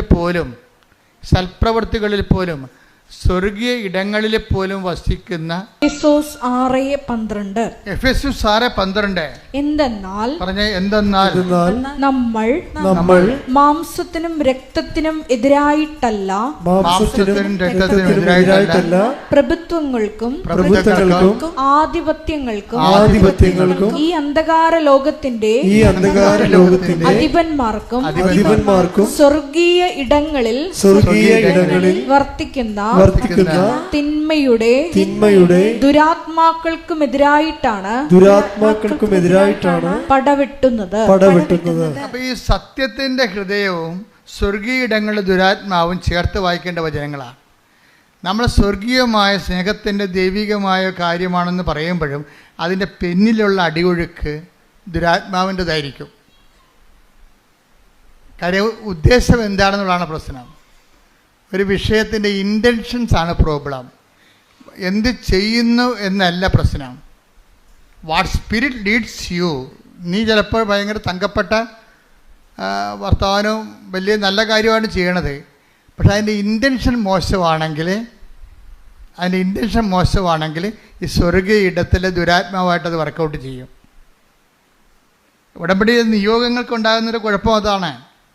ഈ നിയോഗങ്ങളൊക്കെ എഴുതി വെക്കുമ്പോഴും ഇൻറ്റൻഷൻ എന്നുവെച്ചാൽ അതിൻ്റെ അത് ഉള്ളിലുള്ള നിയോഗങ്ങൾക്കുള്ളിലെ നിയോഗങ്ങളാണ് ഇൻറ്റൻഷൻ, ഇന്നർ ഇൻറ്റൻഷൻസ്. അതായത് നിയോഗങ്ങൾക്കുള്ളിലെ നിയോഗങ്ങൾ. അത് മറ്റുള്ളവർക്ക് മിക്കവാറും പാരയിരിക്കും. അത് മറ്റുള്ളവർക്ക് അങ്ങനെ ഉണ്ടെങ്കിൽ നിങ്ങളത് പേറ്റി കളയണം. കാറ്റത്ത് പിടിക്കേണ്ടി വരും. നമ്മൾ പണ്ട് കാറ്റത്ത് പിടിക്കത്തില്ലായിരുന്നു അല്ലേ? എന്താണ് ഈ കാറ്റ് വരുമ്പോൾ തൂറ്റണമെന്നൊക്കെ പറയത്തില്ലേ? കാറ്റ് വരുമ്പോൾ കാറ്റത്ത് പിടിക്കും. നമുക്ക് പരിശുദ്ധാത്മാവിൻ്റെ കാറ്റിലാണ് നമ്മുടെ നിയോഗങ്ങൾ ഇങ്ങനെ പിടിക്കേണ്ടത്. അപ്പോൾ എന്ത് പറ്റും? പതിര് പറന്നു പോകും, കതിര് താഴെ വീഴും. എന്ന് വെച്ച് കഴിഞ്ഞാൽ ദുരാത്മാവില്ലാത്ത വിഷയങ്ങളാണ്. ദുരാത്മാവില്ലാത്ത ഇൻറ്റൻഷൻസിൻ്റെ ഇത് വരുന്നത്. നിങ്ങൾ 6 ഇൻറ്റൻഷൻസ് എഴുതി വെക്കുമ്പോഴേ എൻ്റെ അഭിപ്രായത്തിൽ നല്ല ഇൻറ്റൻഷൻ 2 കഴിഞ്ഞാൽ പിന്നെ എഴുതാനില്ലെങ്കിൽ എഴുതാൻ വേണ്ടി വെക്കരുത്. അതെല്ലാം ദൈവത്തിൻ്റെ കോളമായിട്ടിട്ടേക്കണം. പരിശുദ്ധാത്മാവ് പരിശുദ്ധാത്മാവ് പരിശുദ്ധാത്മാവെന്ന് എഴുതിയിട്ടേക്കണം. എന്താ കാര്യം? അപ്പം ദൈവത്തിനറിയാം നമുക്ക് എന്താണ് ആവശ്യമെന്നുള്ള അറിയാം. അല്ലെങ്കിൽ ഇപ്പം അവിടെ ദുരാത്മാവ് കയറി പിടിക്കും. പരിശുദ്ധാത്മാവ് നമ്മൾ എഴുതിയില്ലെങ്കിൽ ദുരാത്മാവ് കയറി പിടിക്കുക അവിടെ. അങ്ങനെ ഒരു പ്രശ്നമുണ്ട്. ആ കോളം ഒഴിച്ചിടരുത്. ഒരു കാര്യത്തിനുള്ള പ്രശ്നം വെച്ച് കഴിഞ്ഞാൽ ഇപ്പോൾ ഒരു കോളം ഒഴിച്ചു കഴിഞ്ഞാൽ നമുക്കിവിടെ 2 ഓപ്ഷനേ ഉള്ളൂ. ഒന്നെങ്കിൽ പരിശുദ്ധാത്മാവ്, ഒരു ഓപ്ഷനേ ഉള്ളൂ പരിശുദ്ധാത്മാവ്. ബ്ലാങ്ക് ഇല്ല. അതാണ് ഈശോ പറഞ്ഞത്, നിങ്ങൾ ഒരു ആളിൽ നിന്ന് പിശാചിനെ ഒഴിപ്പിച്ച് കഴിഞ്ഞാൽ അത് വിജനമായ സ്ഥലത്തേക്ക് കറങ്ങി നടക്കും. പിന്നെ തിരിച്ചു വന്ന് ഇവിടെ നോക്കുമ്പോൾ ഇത് ഒഴിഞ്ഞു കിടക്കുകയാണെങ്കിൽ അവൻ തിരിച്ചതിനകത്ത് കയറി വരും. തിരിച്ചു തന്നെക്കാൾ ദുഷ്ടരായ 7 ആത്മാക്കൾ. Take the bread of God. സ്തുതിക്കട്ടെ. ഹല്ലേലൂയ ഹല്ലേലൂയ ഹല്ലേലൂയ. യേശുവേ നന്ദി. ഹല്ലേലൂയ ഹല്ലേലൂയ ഹല്ലേലൂയ ഹല്ലേലൂയ ഹല്ലേലൂയ. യേശുവേ ആരാധന ആരാധന ആരാധന. യേശുവേ നന്ദി നന്ദി നന്ദി. ഹല്ലേലൂയ ഹല്ലേലൂയ. ലൂക്ക 11:24 മുതൽ 26 വരെയുള്ള തിരുവചനങ്ങൾ. അശുദ്ധാത്മാവ് ഒരുവനെ വിട്ടുപോയാൽ വരണ്ട സ്ഥലങ്ങളിലൂടെ ആശ്വാസം തേടി അലഞ്ഞു നടക്കും. കണ്ടെത്താതെ വരുമ്പോൾ അവൻ പറയുന്നു, ഇറങ്ങിപ്പോന്ന ഭവനത്തിലേക്ക് തന്നെ ഞാൻ തിരിച്ചു ചെല്ലും. തിരിച്ചു വരുമ്പോൾ ആ വീട് അടിച്ചുവാരി സജ്ജീകരിക്കപ്പെട്ടതായി കാണുന്നു. അപ്പോൾ അവൻ പോയി തന്നേക്കാൾ ദുഷ്ടരായ മറ്റ് 7 അശുദ്ധാത്മാക്കളെ കൂടി കൊണ്ടുവന്ന് അവിടെ പ്രവേശിച്ച് വാസമുറപ്പിക്കുന്നു. പക്ഷെ നമ്മളിപ്പോൾ അടിച്ചു വാരി തൂത്ത് എന്നൊക്കെ പറയത്തില്ലേ? അടിച്ചു വാരി തൂത്ത് തിന്മകളെല്ലാം. ഇപ്പോൾ കുമ്പസാരം തന്നെ നിങ്ങൾ മനസ്താപ പ്രായശ്ചിത്തം ചൊല്ലി 3 പ്രായശ്ചിത്തമായിട്ട് ഞങ്ങൾ പ്രായശ്ചിത്തമായിട്ട് തരുന്ന പ്രായശ്ചിത്തങ്ങൾ 5 സ്വർഗ്ഗസ്ഥ 5 നന്മ പറഞ്ഞോറിയും കഴിഞ്ഞ് കുമ്പസാരം കഴിയുമ്പോൾ എന്താ ശരിക്കും സംഭവിക്കണത്? പാത്രം കഴുകി വെടിപ്പാക്കിയെന്നേ ഉള്ളൂ. അത്രേ ഉള്ളൂ. അതിൻ്റെ അകത്ത് പാത്രം കഴുകി വെടിപ്പാക്കി. ആ സ്പേസ് അവിടെ കിടക്കുകയാണ്. നമ്മൾ സൂക്ഷിച്ചില്ല എന്നുണ്ടെങ്കിൽ കൺഫെഷന് അതിൽ തന്നെ ഒരു പ്രതിരോധ ശക്തിയുണ്ട്. പക്ഷേ it is left to our intention. നമ്മളെ ശ്രദ്ധ പോലെ ഇരിക്കും. കൺഫെഷന് അതിൽ തന്നെ ഒരു ആധ്യാത്മിക പ്രതിരോധ ശക്തി ഉണ്ട്. പക്ഷെ നമ്മളത് ശ്രദ്ധിക്കുന്നില്ല എന്നുണ്ടെങ്കിൽ ഈ പാത്രം കഴുകി വെക്കണത് എന്തിനാ? കാണാൻ വേണ്ടിയാണ്. കാണാൻ വേണ്ടി കഴുകി വെക്കണവരുണ്ട്. പാത്രം കഴുകി വെക്കണത് എന്തിനാ? ഭക്ഷണം കഴിക്കാനാണ്, ഉറപ്പല്ലേ? ഇപ്പം കുമ്പസാരിക്കണത് എന്തിനാണ്? പുണ്യത്തിൽ പുരോഗമിക്കാനാണ്, ഉറപ്പല്ലേ? കർത്താവിന് വേണ്ടി അധ്വാനിക്കാൻ. അവിടെ എല്ലാം ആ സ്പേസ് എല്ലാം പരിശുദ്ധാത്മാവിൻ്റെ ആണ്. നമ്മുടെ ആധ്യാത്മികതയിൽ നമുക്ക് വരുന്നൊരു പ്രശ്നമെന്ന് പറയണത്, നമുക്ക് 2 ഓപ്ഷനില്ല. പരിശുദ്ധാത്മാവ് ഇല്ല എന്നുണ്ടെങ്കിൽ പരിശുദ്ധാത്മാവ് ഇല്ലാത്തൊരവസ്ഥ. ഇപ്പോൾ ഇന്ത്യൻ ഫിലോസഫിയിലൊക്കെ തൂരിയ സ്റ്റേജുണ്ട്. ടാബ്ല റാസ എന്ന് ഗ്രീക്ക് പറയണ പോലെ ഇന്ത്യയിലെ തൂരിയ സ്റ്റേജ്. ഇപ്പോൾ ഒരു നോൺ ആബ്സെൻറ്റ്, ഒരു ആബ്സെൻറ്റ് പ്ലേസ്, നിർവ്വാണത്തിൻ്റെ തന്നെ ഒരു ഘട്ടമാണത് തൂരിയ സ്റ്റേജ്. പക്ഷേ അതുപോലെ സ്റ്റാൻഡ്സ് ഈ ക്രിസ്ത്യൻ ഫിലോസഫിയിലില്ല, ക്രിസ്ത്യൻ തിയോളജിയിലില്ല. എന്താ കാര്യം വെച്ചാൽ നിങ്ങൾക്ക് പരിശുദ്ധാത്മാവ് ഇല്ല എന്നുണ്ടെങ്കിൽ പിന്നെ അടുത്തത് എന്താണ്? അത് വെയ്ക്കൻ്റാണ്. വെയ്ക്കൻ്റ് ആകത്തില്ലൊരിക്കലും. ആരാണ് വെയ്ക്കൻ്റ് ആകത്ത്? പിന്നെന്ത് ചെയ്യും? നമ്മൾ ശ്രദ്ധിച്ചില്ലെങ്കിൽ അതിനേക്കാൾ ദുരാത്മാക്കൾ പിന്നെ വന്ന് ഇതിനകത്ത് കയറും. അപ്പം നമ്മളെന്താ ചെയ്യേണ്ടത്? പരിശുദ്ധാത്മാവിനെ തന്നെ ഇൻറ്റൻഷൻ വെക്കണം. അച്ഛൻ പറഞ്ഞ മനസ്സിലായ? പരിശുദ്ധാത്മാവിനെ തന്നെ നിയോഗം വെക്കണം.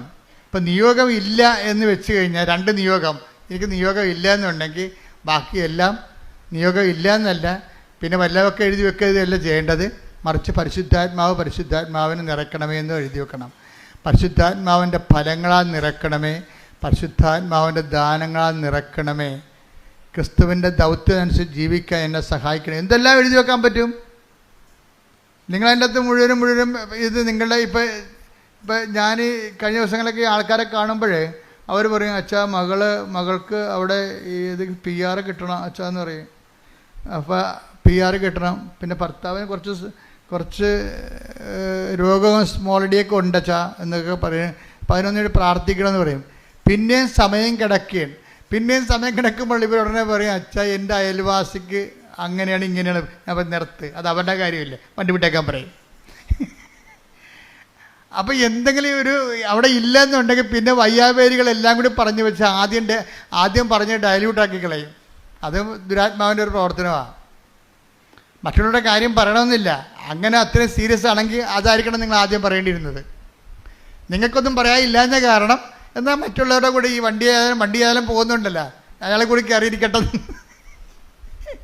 വണ്ടി ആയാലും ആലപ്പുഴക്ക് പോകുന്നുണ്ടല്ലോ, നാത്തും കൂടി കയറിയിരിക്കട്ടെ എന്ന് പറഞ്ഞ പോലെ നാട്ടുകാരുടെ പ്രശ്നം കൂടി പറഞ്ഞു വെപ്പിക്കും. അപ്പോൾ അതെല്ലാം ഫാൾസായി പോകും. അപ്പോൾ എന്താ ചെയ്യേണ്ടതെന്ന് വെച്ച് കഴിഞ്ഞാൽ, പരിശുദ്ധാത്മാവിന് പ്രാധാന്യം കൊടുത്തുകൊണ്ട് വേണം ഇത് ഡിസൈൻ ചെയ്യുക. അപ്പോൾ ദൈവത്തിന് തോന്നും ദൈവത്തിനാണ് പ്രാധാന്യമെന്ന്. ദൈവത്തിന് തോന്നും. അതാണ് ഈ പുതുക്കാൻ വരുമ്പോഴേ, ആദ്യകാലങ്ങളിൽ ഞാനിങ്ങനെയൊന്നും പറയത്തില്ലായിരുന്നു. എനിക്കറിയാമായിരുന്നു ഇത് തന്നെയാണ്, ഇതിലേക്കാണ് ദൈവം കൊണ്ടുപോകണമെന്ന് അറിയാമായിരുന്നു. പക്ഷേ നിങ്ങളെ ഫ്രഷ് ഹാൻഡ്സ് അല്ലേ, ഫ്രഷ് ഹാൻഡ്സിനോട് ആദ്യം പരിശുദ്ധാത്മാവിനെക്കുറിച്ച് പറഞ്ഞാലൊന്നും അവരുടെ പ്രശ്നം, അവർ തീ നിൽക്കുകയാണല്ലോ. തീ നിൽക്കുന്നവരോട് തീ കെടുത്താനുള്ള മാർഗമാണ് പറഞ്ഞു കൊടുക്കേണ്ടത് ആദ്യം.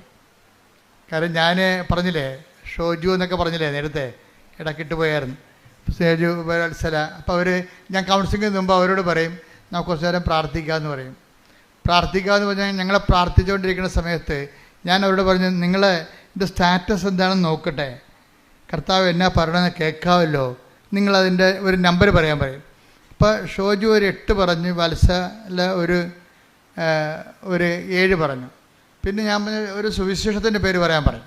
അപ്പോൾ ലൂക്ക എന്ന് പറഞ്ഞു. അപ്പോൾ എനിക്ക് മനസ്സിലായി, ലൂക്ക 8-ാം അധ്യായം 7-ാം വാക്യമാണ് ഇപ്പം ധ്യാനത്തിൻ്റെ 2-ാം ദിവസത്തെ സ്റ്റാറ്റസ്. 2-ാം ദിവസം 3-ാം ദിവസത്തെ 3-ാം ദിവസം ധ്യാനം എവിടെ നിൽക്കുന്നത് എന്തുണ്ട്, മീറ്റർ റീഡിംഗ് ആണ്. അതിൻ്റെ മീറ്റർ റീഡിംഗ് ആണ്. എന്താണ്? ലൂക്ക 8:7. നിങ്ങൾക്ക് ഇത് സിമ്പിളാണ്. നിങ്ങൾ ദൈവത്തിനെ വിട്ട് നിൽക്കാത്തവരാണ്, ഇപ്പം ഫങ്ഷനിലായിട്ട് വന്നതല്ല, ദൈവത്തിനെ വിട്ട് നിൽക്കാത്തവരാണെങ്കിൽ തീർച്ചയായിട്ടും വചനത്തിലൂടെ നിങ്ങൾ സംസാരിക്കും, സ്വപ്നത്തിലൂടെ സംസാരിക്കും. ആ അച്ഛൻ്റെ കാര്യം പറഞ്ഞു, ആൻ്റണി ഓക്കാം അച്ഛൻ, ജർമ്മൻ. അങ്ങയുടെ പ്രശ്നം എന്താണെന്നറിയോ? അപ്പം അങ്ങേര് ഇങ്ങനെ പെട്ടുപോയി, ആ പ്രോജക്റ്റ് ക്യാൻസലാകാൻ പോകണമെന്ന് പറഞ്ഞപ്പോൾ ഈ സിസ്റ്ററിനോട് പറഞ്ഞില്ലേ, സിസ്റ്റർ എന്താ ചെയ്യണമെന്ന് പറഞ്ഞില്ലേ. അപ്പോൾ സിസ്റ്റർ എന്താ പറഞ്ഞത്? അച്ഛൻ പോയി ഉടമ്പടി എടുക്കാൻ പറഞ്ഞില്ലേ. ഉടമ്പടി എടുത്തു കഴിഞ്ഞിട്ട് ആ ദിവസം സിസ്റ്റർ ഒരു സ്വപ്നം കണ്ട്. സിസ്റ്റർ ഈ അച്ഛൻ്റെ മേടെ പോയിട്ടില്ല, അച്ഛൻ്റെ മുറികൾ കണ്ടിട്ടില്ല. പക്ഷേ സ്വപ്നത്തിൽ അമ്മ ഈ അച്ഛൻ്റെ മുറികളെല്ലാം കാണിച്ച്, അച്ഛൻ്റെ മേടകളെല്ലാം കാണിച്ച് ശേഷം ഓരോ ഭൂമുഖത്തു നിന്ന് കയറി പ്രാർത്ഥനാ മുറിയിൽ നിന്ന് മറ്റേ മുറികൾ സ്റ്റഡി റൂമിലേക്കും ഡ്രോയിങ് റൂമിലേക്കും പോയിട്ട് അച്ഛൻ ഇരിക്കുന്ന സ്ഥലത്ത് ചെന്നിട്ട് മാതാവ് അച്ഛൻ്റെ തലയിൽ കൈവച്ച്. പിറ്റേ ദിവസം വെളുപ്പിനെ സിസ്റ്റർ സ്വപ്നം കഴിഞ്ഞപ്പോൾ സിസ്റ്റർ അച്ഛനെ വിളിച്ച് പറഞ്ഞ്, ഇനിയൊരു പ്രശ്നവുമില്ല, അമ്മ അച്ഛൻ്റെ കാര്യത്തിൽ ഇടപെട്ടു, ഇതല്ലേ അച്ഛൻ്റെ വീട്, ഈ മുറിയിൽ ഇന്ന സാധനങ്ങളില്ലേ, അടുത്ത മുറിയിൽ ഇന്ന സാധനങ്ങളില്ലേ, അതിലെവിടെ മാതാവ് കടന്നിട്ടുണ്ട്, അച്ഛൻ ഇരിക്കുന്ന സ്ഥലം ഇന്നതല്ലേ, അവിടെ വന്ന് അമ്മ അച്ഛൻ്റെ തലയിൽ കൈവച്ചിട്ടുണ്ട്, ഇനി അമ്മ ഏറ്റെടുത്തോളൂ എന്ന് പറഞ്ഞു. അമ്മ ഏറ്റെടുത്തോളൂ എന്ന് പറഞ്ഞ് ഒരാഴ്ച കഴിഞ്ഞില്ല. ആക്കുമ്പോൾ ഓഫീസിൽ നിന്ന് ഇവരുടെ പ്രോജക്റ്റ് ഓഫീസിൽ നിന്ന് വിളിച്ചു, ഫാദർ ഞങ്ങളെ കാണാം. നേരത്തെ ഇങ്ങനെ പ്രോജക്റ്റ് ഓഫീസ് കേസിലിരിക്കുകയല്ലേ, ചിലപ്പോൾ അകത്ത് പോവും, ജയിലിൽ പോവും. അതുകൊണ്ട് ഇവർ ഒരു കൗൺസിലിങ്ങിന് പോലും ടൈം കൊടുത്തില്ലായിരുന്നു. ഇപ്പോൾ അവർ പറയണേ, നിങ്ങൾ വന്ന് ഞങ്ങളെ കാണുക, നിങ്ങൾക്കെതിരെയുള്ള ആരോപണം നിലനിൽക്കണില്ലെന്ന്. അങ്ങനെ ഒരു ആരോപണം ഇല്ലെന്ന്. ഇപ്പം എന്ത് പെട്ടെന്നല്ലേ മാറണത്. അപ്പം അച്ഛൻ അതുകൊണ്ട് പറഞ്ഞത് എന്താ അറിയാമോ, ഞാൻ വിചാരിച്ചത് എൻ്റെ പട്ടമാണ് ഏറ്റവും വലിയ ഉടമ്പടി എന്ന്. പക്ഷേ അമ്മയുടെ പരിശുദ്ധ അമ്മയുടെ ഉടമ്പടി നമുക്ക് പറഞ്ഞറിയിക്കാൻ പറ്റാത്ത അച്ഛൻ്റെ സാക്ഷി നിങ്ങൾ കേൾക്കണം. കാര്യത്തെ ഒരു ജീവിത പ്രശ്നം ഉണ്ടായാൽ അച്ഛനാണെങ്കിലും ശരി, ആരാണെങ്കിലും ശരി, അമ്മ മാത്രമേ അഭയമുള്ളൂ. കൈയടിച്ച് സ്തുതിക്കട്ടെ. അഭിഷിക്തരിലൂടെ ഉടമ്പടിയുടെ ശക്തി ലോകത്തിന് വെളിപ്പെടുത്തുന്നതിന് ഞങ്ങൾ നന്ദി. പരിശുദ്ധ പരമദിവ്യകാരുണ്യത്തിന് ആരാധനയും സ്തുതിയും പുകഴ്ചയും ഉണ്ടായിരിക്കട്ടെ. അപ്പോൾ ഇതെന്താ വെച്ചാൽ സിസ്റ്ററിനുണ്ടായിട്ടുള്ള ദർശനങ്ങളിലൂടെയാണ് ഈ സത്യം വെളിപ്പെട്ട് വരണത്. അതുകൊണ്ട് തന്നെയാണ് ഉടമ്പടിയുടെ ഒരു ടൈം കഴിഞ്ഞു കഴിഞ്ഞാൽ നമ്മൾ ഉടമ്പടി സത്യസന്ധരാണെന്നും ദൈവത്തോട് അടുപ്പമാണെന്ന് കണ്ടു കഴിഞ്ഞാൽ ദൈവം നമ്മളെ ദർശനങ്ങൾ കൊണ്ടും സ്വപ്നങ്ങൾ കൊണ്ടും ദൈവത്തിൻ്റെ സാന്നിധ്യം നമ്മളെ അറിയിച്ചുകൊണ്ടിരിക്കും. ഉടമ്പടിയാണ് സാന്നിധ്യത്തിൻ്റെ ഏറ്റവും വലിയ ഒരു ഉപാധിയല്ല, ഏറ്റവും വലിയൊരു സോഴ്സ് എന്ന് പറയണത് ഉടമ്പടിയാണ്. ഉടമ്പടിയിലൂടെയാണ് സാന്നിധ്യം, മറ്റെല്ലാ പ്രാർത്ഥനയെക്കാളും മനുഷ്യന് സാന്നിധ്യം മനസ്സിലാക്കുന്നത്, ദൈവത്തിൻ്റെ സാന്നിധ്യം മനസ്സിലാക്കുന്നത്. അപ്പോൾ ഇതിൻ്റെ ഉടമ്പടിയുടെ സാധ്യത ഭയങ്കരമായ വലിയ സാധ്യതകളാണ്. നിങ്ങളെന്താ ചെയ്യണമെന്ന് വെച്ച് കഴിഞ്ഞാൽ, നിങ്ങളതിന് ദൈവത്തിന് വലിയ പ്രാധാന്യമില്ലാതെ നിങ്ങളുടെ വിഷയങ്ങൾക്ക് മാത്രമാണ് എപ്പോഴും ആവലാതിയും വ്യാവലാതിയും കൊണ്ട് നടക്കുന്നത് കൊണ്ടാണ് സാന്നിധ്യം ഫീൽ ചെയ്യാത്തത്. മറിച്ച് ഞാൻ ഉടമ്പടി എടുത്തിരിക്കുന്നത് ദൈവത്തിന് വേണ്ടി ജീവിക്കാനാണ്. ഒന്ന് പറഞ്ഞ്, ഞാൻ ഉടമ്പടി എടുത്തിരിക്കുന്നത് ദൈവത്തിന് വേണ്ടി ജീവിക്കാനാണ്.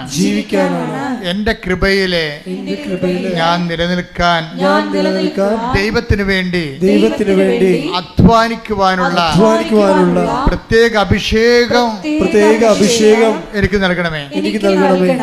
ദൈവത്തെക്കുറിച്ച് നല്ലവണ്ണം ചിന്തിക്കുകയും ആലോചിക്കുകയും ആദ്യം കൊള്ളുകയും ഒക്കെ ചെയ്ത് കഴിയുമ്പോൾ ബാക്കിയുള്ള കാര്യങ്ങൾ ഇതൊക്കെ ഇപ്പം തന്നെ ഞാൻ ആ സുശീലയുടെ കാര്യം പറഞ്ഞില്ലേ. സുശീലയുടെ കാര്യം എന്താണ്? സുശീലയുടെ മകൾ മായയ്ക്ക് കഫീലിനിടയ്ക്ക് മർദ്ദനം. കഫീലിന് എന്ത് പറ്റി? കഫീലൊരു ഡ്രഗ്സ് കേസിൽ അകപ്പെട്ടു, മയക്കുമരുന്നിൻ്റെ കേസ് അകപ്പെട്ടു. അപ്പോൾ സുശീലയുടെ ഈ മായയും ആ ഡ്രഗ്സ് കേസിൽ പ്രതിയാക്കി അവൾ. ഓക്കെ, പണ്ടേ ശമ്പളമില്ല, ജീവിതം പോയിരിക്കുമ്പോൾ ഉണ്ട്. ഇപ്പം എന്ത് പറ്റി? ഡ്രഗ്സ് കേസ്, മയക്കുമരുന്ന് കേസിൽ ഗൾഫിൽ പ്രതി, 15 കൊല്ലം അകത്ത് കിടക്കണം. ഇവൾ ഇതുകൂടി കേട്ടപ്പോഴൊക്കെ ഭക്ഷണമായില്ല, ശമ്പളവും ഇല്ല, അവളുടെ പറ്റിക്കപ്പെട്ട് തട്ടിപ്പിലകപ്പെട്ട് പണവും നഷ്ടപ്പെട്ട് അവൾ നിൽക്കുന്ന സ്ഥലത്താണെങ്കിൽ സമാധാനം കൊടുക്കണില്ല അവൾക്ക്. ഇപ്പോഴെന്ത്? ഡ്രഗ്സ് കേസിൽ പ്രതിയുമായി. ഇതെല്ലാം വിളിച്ച് അമ്മയോട് പറയും. അമ്മ ഇങ്ങനെ സംഭവിച്ച് അനിയത്തിനെ ഫോണിൽ കിട്ടുമ്പോൾ കരയും അവൾ. അപ്പോഴ് അനിയത്തി പറഞ്ഞ്, ചേച്ചിനെ മാതാവ് രക്ഷിക്കും, ഞാൻ ഏലക്കാമാല കെട്ടുന്നുണ്ടെന്ന് പറഞ്ഞു. നമ്മുടെ കണ്ണ് നിറഞ്ഞു പോയി ഈ സാധനം കേട്ട് കഴിഞ്ഞാൽ. അവൾക്ക് വേറെ ഒന്നും ചെയ്യാൻ അറിയത്തില്ല. ചേച്ചിനെ അമ്മ രക്ഷിക്കും, ഞാൻ ഏലക്കാമാല അമ്മയ്ക്ക് വേണ്ടി കെട്ടണമുണ്ടെന്ന്. അവൾക്ക് എന്താ ചെയ്യാൻ അറിയാവുന്നത്? അവളൊരു നോൺ ക്രിസ്ത്യനാണ്. അവളുടെ ചേച്ചി ഒരു അന്യ സ്ഥലങ്ങളിൽ എലി പത്താഴത്തി വീണ പോലെ പിട്ടുകിടക്കുകയാണ്. അവൾക്ക് ദൈവതിരുസന്നിധി, ദൈവത്തിനെ ഈ വിഷയത്തിൽ ഉൾപ്പെടുത്താൻ ചെയ്യാൻ അറിയാവുന്ന ആപ്പാടെ പണി എന്താ? അവളുടെ മനസ്സിൽ വന്നു ഞാൻ ഏലക്കാമാല കെട്ടണമുണ്ടെന്ന്. ആ ഒരു മാല മുഴുവൻ കെട്ടിക്കൊണ്ട് മാതാവിനിടും. എനിക്കറിയാം അതിൻ്റെ ബലം എന്താണെന്ന്. എന്താ കാര്യം? വിശ്വാസാവിഷ്കാരങ്ങളിൽ രണ്ടാമത്തതാണ് എന്താണ്? വിശ്വാസപ്രയോഗം. അതാണ് സാധനം. ഉടമ്പടിയിലില്ലേ? എന്തൊക്കെയുണ്ട് വിശ്വാസത്തിൽ? പ്രാർത്ഥന, പ്രഖ്യാപനം, പിന്നെ എന്താണ്? പ്രയോഗം. അത് പ്രയോഗമാണ്. അവളുടെ അമ്മ സുശീല ചെയ്യണ പരിപാടി എന്താണെന്ന് അറിയാമോ? അവളുടെ സുശീല വണ്ടിക്കാശി തണ്ണീർമുക്കത്തു നിന്ന് ഇങ്ങോട്ട് വന്നാൽ മതി, 10-12 കിലോമീറ്ററേ ഉള്ളൂ.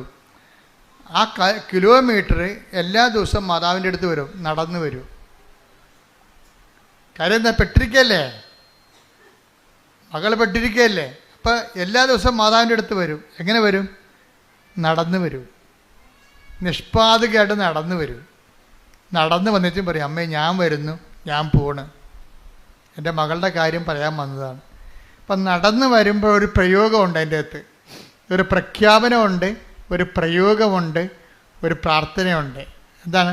നടക്കുമ്പോൾ പ്രാർത്ഥിച്ചുകൊണ്ടാണ് നടക്കണത് തന്നെ ഒരു പ്രഖ്യാപനമാണ്.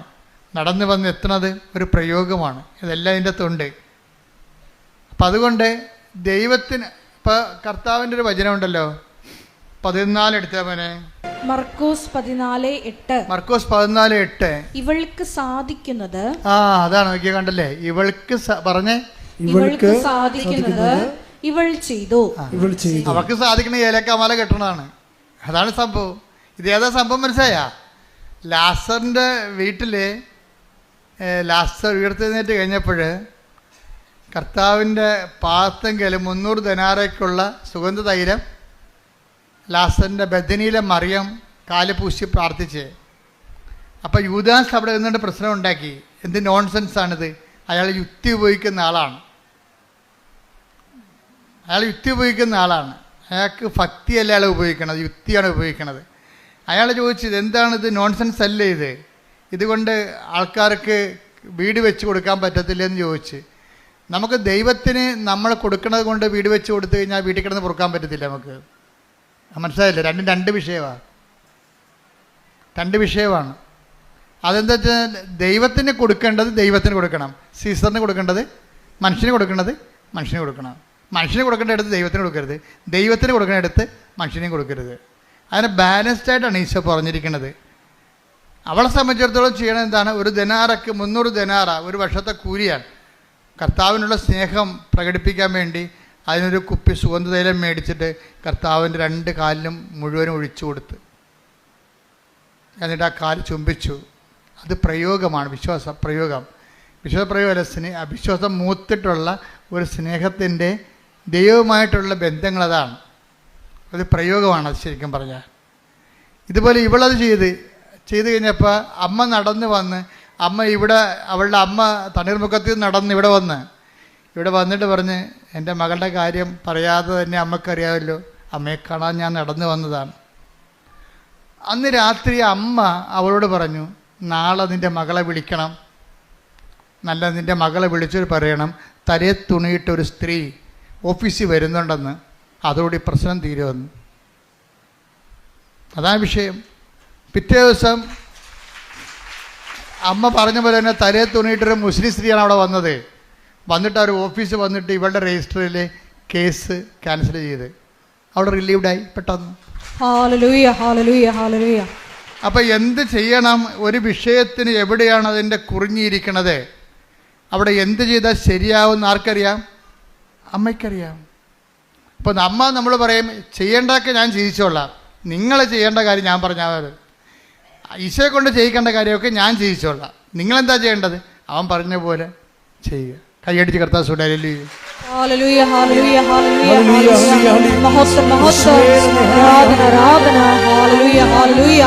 യേശുവേ, ഉടമ്പടിയിലെ ഉപ്പും അതുപോലെ തന്നെ എണ്ണയും ഇതൊക്കെ ഉപയോഗിക്കുമ്പോൾ നിങ്ങളെ വിശ്വാസ പ്രയോഗത്തിലാണെന്നുള്ള കാര്യം മനസ്സിലാക്കണം. അതിന് നമുക്ക് വേണ്ട മൗലിക വികാരം എന്ന് പറയുന്നത് ദൈവസ്നേഹമാണ്. വിശ്വാസം മൂത്തിട്ടാണ് ദൈവസ്നേഹം ഉണ്ടാകുന്നത്. യൂത്തിനൊക്കെ ഉണ്ടാകുന്നൊരു പ്രശ്നം എന്ന് വെച്ച് കഴിഞ്ഞാൽ, യൂത്ത് ഈ ഉടമ്പടി എടുക്കുന്നത് കൊണ്ട് തന്നെ ചില സമയത്ത് അവർക്ക് ചില നെഗറ്റീവ് അനുഭവങ്ങൾ, നിങ്ങളുടെ ഒരു കൗണ്ട് ഡൗൺ വരും ചില സമയത്ത്. എന്താ പറയുന്നത് വെച്ച് കഴിഞ്ഞാൽ, ഇപ്പം നിങ്ങൾ ഉദാഹരണത്തിന് ഇപ്പം നിങ്ങൾ അച്ഛൻ്റെ എല്ലാ ദിവസവും ഒരു സാക്ഷ്യം അല്ലെങ്കിൽ ഒരു ഡെയിലി ബ്രെഡ് നിങ്ങൾ ഷെയർ ചെയ്യുന്നു, നിങ്ങളുടെ ഗ്രൂപ്പിൽ ഷെയർ ചെയ്തേ, ഉടനെ അവരെന്ത് ചെയ്യും? ദൈവത്തിനെ കാണുമ്പോൾ തന്നെ പല്ലിളിക്കണ പിശാചുക്കളുണ്ടാവും. നിങ്ങളുടെ കൂട്ടുകാരായിരിക്കും. ചിലപ്പോൾ നിങ്ങളെ ക്യാൻസൽ ചെയ്ത് കളയും, ബ്ലോക്ക് ചെയ്ത് കളയും. അപ്പോൾ നിങ്ങൾക്ക് സന്തോഷമായില്ലേ? നിങ്ങൾക്ക് പറ്റാത്ത ആൾക്കാരിൽ നിന്ന് നിങ്ങൾക്ക് ബ്ലോക്കിങ് കിട്ടുമ്പോൾ തന്നെ ആ സാധനം പോയി കിടത്തില്ലേ? ആ സാധനം ഗ്രൂപ്പിൽ കിടന്നാൽ മോശമാണ്. പറഞ്ഞ മനസ്സിലായില്ല? നിങ്ങളെ വിചാരിക്കും, അയ്യോ ഞാനിങ്ങനെ ഇവർക്ക് സെൻഡ് ചെയ്യും, ഇവർ മതം മാറ്റമാണെന്ന് കരുതുക, അല്ലെങ്കിൽ എന്നെ ഒരു ഭക്തി ആയിട്ട് കരുതുക. ഞാൻ ഭക്തിയൊന്നും അല്ല, എനിക്ക് തൽക്കാലം IELTS പാസ്സാകാനുള്ള അഭ്യാസം മാത്രമേ ഉള്ളൂ എന്ന് അവർക്കറിയാൻ പാടില്ല. പറഞ്ഞ മനസ്സിലായില്ല? അത് നമ്മുടെ രഹസ്യ ധാരണകൾ നിങ്ങൾ വിവേചിക്കണം. നിങ്ങൾ എന്തുകൊണ്ട് ഷെയർ ചെയ്യുന്നില്ല കൂട്ടുകാർക്ക്? അതിൻ്റെ കാരണം നിങ്ങളിതൊരു 3 മാസത്തുള്ള അഭ്യാസമായിട്ടാണ് എടുത്തിരിക്കുന്നത്. ഒക്കട്ടെ കിട്ടണേ കൂട്ടി പോയ ചട്ടി. അതുകൊണ്ടാണ് ഷെയർ ചെയ്യാത്തത്. ഞാൻ ഈ 3 മാസത്തെ അഭ്യാസത്തിന് വേണ്ടി എടുത്തിരിക്കുന്ന കാര്യം എൻ്റെ കൂട്ടുകാരുടെ മുമ്പിൽ ഞാനൊരു ഭക്തിഭ്രാന്തിയായിട്ട് അറിയപ്പെടേണ്ട ആവശ്യമില്ലല്ലോ എന്ന് വിചാരിച്ചുകൊണ്ട് നിങ്ങൾ ഷെയർ ചെയ്യത്തില്ല. നിങ്ങളുടെ ആന്തരിക വിചാരങ്ങളെ കർത്താവ് വിവേചിച്ചിരിക്കുന്നു. കർത്താവ് നിങ്ങളെ വിധിക്കുന്നു. ഈ വിധിയിൽ നിന്ന് രക്ഷപ്പെടാൻ വേണ്ടി മര്യാദയ്ക്ക് ഷെയർ ചെയ്ത് രക്ഷപ്പെടുന്നതാണ് നല്ലത്. ചെറുപ്പക്കാർക്കും ഇതുപോലുള്ള അബദ്ധങ്ങൾ സംഭവിക്കാം. നിങ്ങളുടെ കൂട്ടുകാരെല്ലാം ഒരു മേനിക്കെങ്കിലും സ്വയം ഹ്യൂമനിസ്റ്റിൻ്റെ മാനവികൻ്റെ കുപ്പായമെടുത്ത് അടിഞ്ഞിട്ടുള്ള പാർട്ടിയാകും. അപ്പം നമ്മളത് ഷെയർ ചെയ്ത് സ്റ്റാറ്റസ് ഇട്ട് കഴിയുമ്പോൾ അവനവിടെ നമ്മൾ 2ാം പൗരനാക്കും. അവൻ 1ാം പൗരനാകും. ആരാണ് 1ാം പൗരൻ 2ാം പൗരൻ എന്താ അവസാനം അറിയാൻ പറ്റും. അവൻ പറയും, എന്ന് തുടങ്ങി ഈ ഭക്തിഭ്രാന്തൊക്കെ. എടാ, മര്യാദയ്ക്ക് അധ്വാനിച്ച് ജീവിച്ചാൽ പ്രശ്നമൊന്നുമില്ല, അല്ലെങ്കിൽ ഇതുപോലെ ചെന്ന് ചാരേണ്ടി വരും. ഹ്യൂമനിസ്റ്റായി. അപ്പോൾ നമ്മളവർക്ക് അവനാണ് വലിയ, അവനൊരു കുന്തും അറിയത്തില്ല. ദൈവത്തെ അറിഞ്ഞില്ലെങ്കിൽ എല്ലാം അറിയാം. ദൈവത്തെ അറിഞ്ഞില്ലെങ്കിൽ തീർന്നില്ലേ? അവന് ദൈവത്തെ അംഗീകരിക്കേണ്ടത് അതിന് പോരായ്മയെ കരുതിയിരിക്കുകയാണ്. അവൻ്റെ അന്ത്യം നമ്മൾ കണ്ടിട്ടില്ലല്ലോ. കാണുന്നതിന് മുമ്പ് എന്തുകൊണ്ടാണ് അവൻ പറഞ്ഞത് നീ അനുസരിക്കാൻ നീ ബാധ്യസ്ഥനാകണത്? അതുകൊണ്ട് നീ നിഷ്പക്ഷമായിട്ടും നിർഭയനായിട്ടും കർത്താവിൻ്റെ സുവിശേഷത്തിൻ്റെ വക്താവായിട്ട് മാറാമെന്ന് കൈ അടിച്ചുകൊണ്ട് സ്തുതിക്കട്ടെ. ഹല്ലേലൂയ.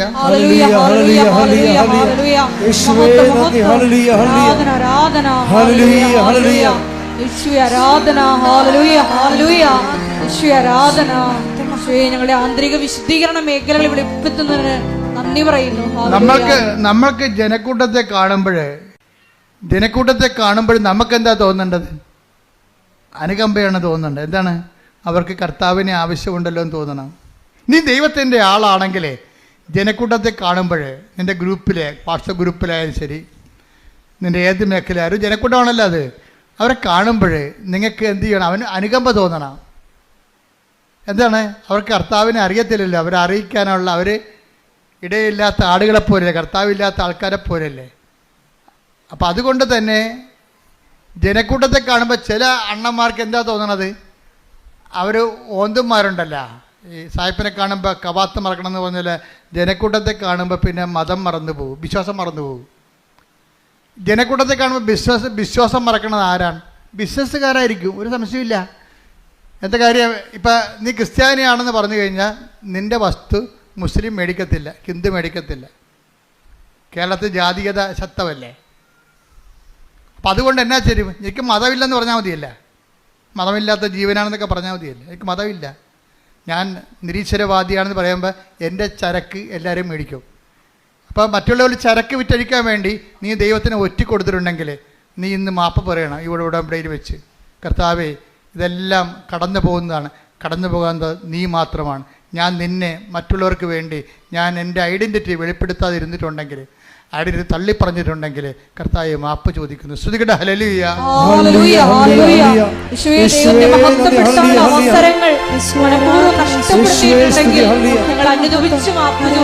വിശ്വാസം നമുക്കറിയാം. വിശ്വാസത്തിൻ്റെ ആവിഷ്കാരങ്ങൾ എന്തൊക്കെയാണ്? ഒന്ന് പ്രാർത്ഥന, രണ്ടാമത്തത് എന്താണ്? പ്രഖ്യാപനം, മൂന്നാമത്തേത് എന്താണ്? പ്രയോഗം. ഈ പ്രാർത്ഥന കഴിഞ്ഞിട്ട് ഈ പ്രഖ്യാപനം എന്ന് പറയുമ്പോൾ ഉള്ള വിഷയം വെച്ചാൽ, ഈ പ്രഖ്യാപനം ആദ്യം നടത്തേണ്ടത് എവിടെയാണെന്ന് അറിയാമോ? തെരുവീതിയിലല്ല, സ്വന്തം വീട്ടിലാണ് നടത്തേണ്ടത്. വിശ്വാസം പ്രഖ്യാപിക്കേണ്ടത് എവിടെയാണ്? ആദ്യം സ്വന്തം വീട്ടിലാണ് പ്രഖ്യാപിക്കേണ്ടത് ആദ്യം. കാര്യം വിശ്വാസത്തിനെതിരായിരിക്കും ഭർത്താവ്, അല്ലെങ്കിൽ ഭാര്യ, അല്ലെങ്കിൽ മകൻ, അല്ലെങ്കിൽ മകള്. അവൾ കേൾക്കും, അയ്യോ അവൾ കേൾക്കും, അവളെല്ലാം പറയും. അതുകൊണ്ട് ഞാൻ പ്രത്യക്ഷക്കാരനെ ചുണ്ടിൻ്റെ താഴെ പ്രത്യക്ഷ പ്രാർത്ഥനയിലുള്ള പിശാചുക്കളുണ്ട്. എന്താ കാര്യം? മകള് കേൾക്കും, അവൾക്ക് ഇഷ്ടപ്പെടത്തില്ലെന്ന്. അപ്പം തന്നെ നിന്റെ കാര്യത്തിൽ തീരുമാനമായില്ലേ? അതാണ് ഈശോ പറഞ്ഞ 10:32 മനുഷ്യരുടെ മുമ്പിൽ ഏറ്റു പറയണമെന്ന്. അപ്പോൾ അവൾ കേട്ടാലും അവൻ കേട്ടാലും, അവന് പ്രാന്ത് കയറിയാലും പിശാച് കയറിയാലും ചാടിപ്പോയാലും നീ നിൻ്റെ വിശ്വാസം പ്രഖ്യാപിക്കണം. എവിടെയാണ്? ഒരുത്തൻ വിശ്വാസം പ്രഖ്യാപിക്കേണ്ടത് ആദ്യമായി അവൻ്റെ വീട്ടിൽ തന്നെയാണ്. ക്ലിയർ അല്ലേ? ക്ലിയർ അല്ലേ? ആ, എന്താ കാര്യം നീ ഇത് പറയാൻ ജെയ്സി എന്ന് പറഞ്ഞൊരു മോളെ ഈ ദിവസം സാക്ഷ്യം പറഞ്ഞു. അവളുടെ സാക്ഷ്യം എന്ന് പറയണത് അവളുടെ മകന് ഉടമ്പടിയിലൊന്നും വിശ്വാസമില്ല, ഉപ്പിലും വിശ്വാസമില്ല. ഇപ്പം എൻ്റെ പ്രശ്നം വെച്ചാൽ, പക്ഷേ അമ്മ ഈവൻ്റെ മകനെ സ്വിറ്റ്സർലൻഡിലാണ് അവൻ MBA പാസ്സായതാണ്. പക്ഷെ അവിടെ MBA പാസ്സായെന്ന് പറഞ്ഞാലും ഈ ഇൻറ്റേൺഷിപ്പിന് പോയി ഭയങ്കര പാടാണ്, ബുദ്ധിമുട്ടാണ്. ഇൻറ്റേൺഷിപ്പിന് പോണ മുമ്പ് അമ്മ പറഞ്ഞ്, എടാ നിനക്ക് ഇൻറ്റേൺഷിപ്പ് കിട്ടാൻ അവിടുത്തെ നാട്ടുകാർ തന്നെ ഉണ്ട്, നിന്നേക്കാൾ വലിയ എക്സ്പീരിയൻസ് ഉള്ള ആൾക്കാരും ക്വാളിറ്റി ഉള്ള ആൾക്കാരും ഉണ്ട്, അവരെടുക്കത്തുള്ളൂ, നമുക്ക് മെറിറ്റില്ല, അതുകൊണ്ട് നീ എന്ത് ചെയ്യണമെന്ന് പറയാം, ഈ ഉപ്പ് കൊണ്ടുപോയി ഇൻറ്റേൺഷിപ്പ് ഓഫീസിൽ ഇടണമെന്ന് പറഞ്ഞു വിശ്വാസപ്രമാണം ചൊല്ലി. അപ്പോഴവൻ പറഞ്ഞു, ഞാൻ ഇടത്തില്ല. അയ്യോ, ഇതൊക്കെ ചെയ്താൽ വല്ല കാര്യം ശരിയാവുക, അവിടെയൊക്കെ ക്യാമറ ഉണ്ടെന്ന് പറഞ്ഞ്.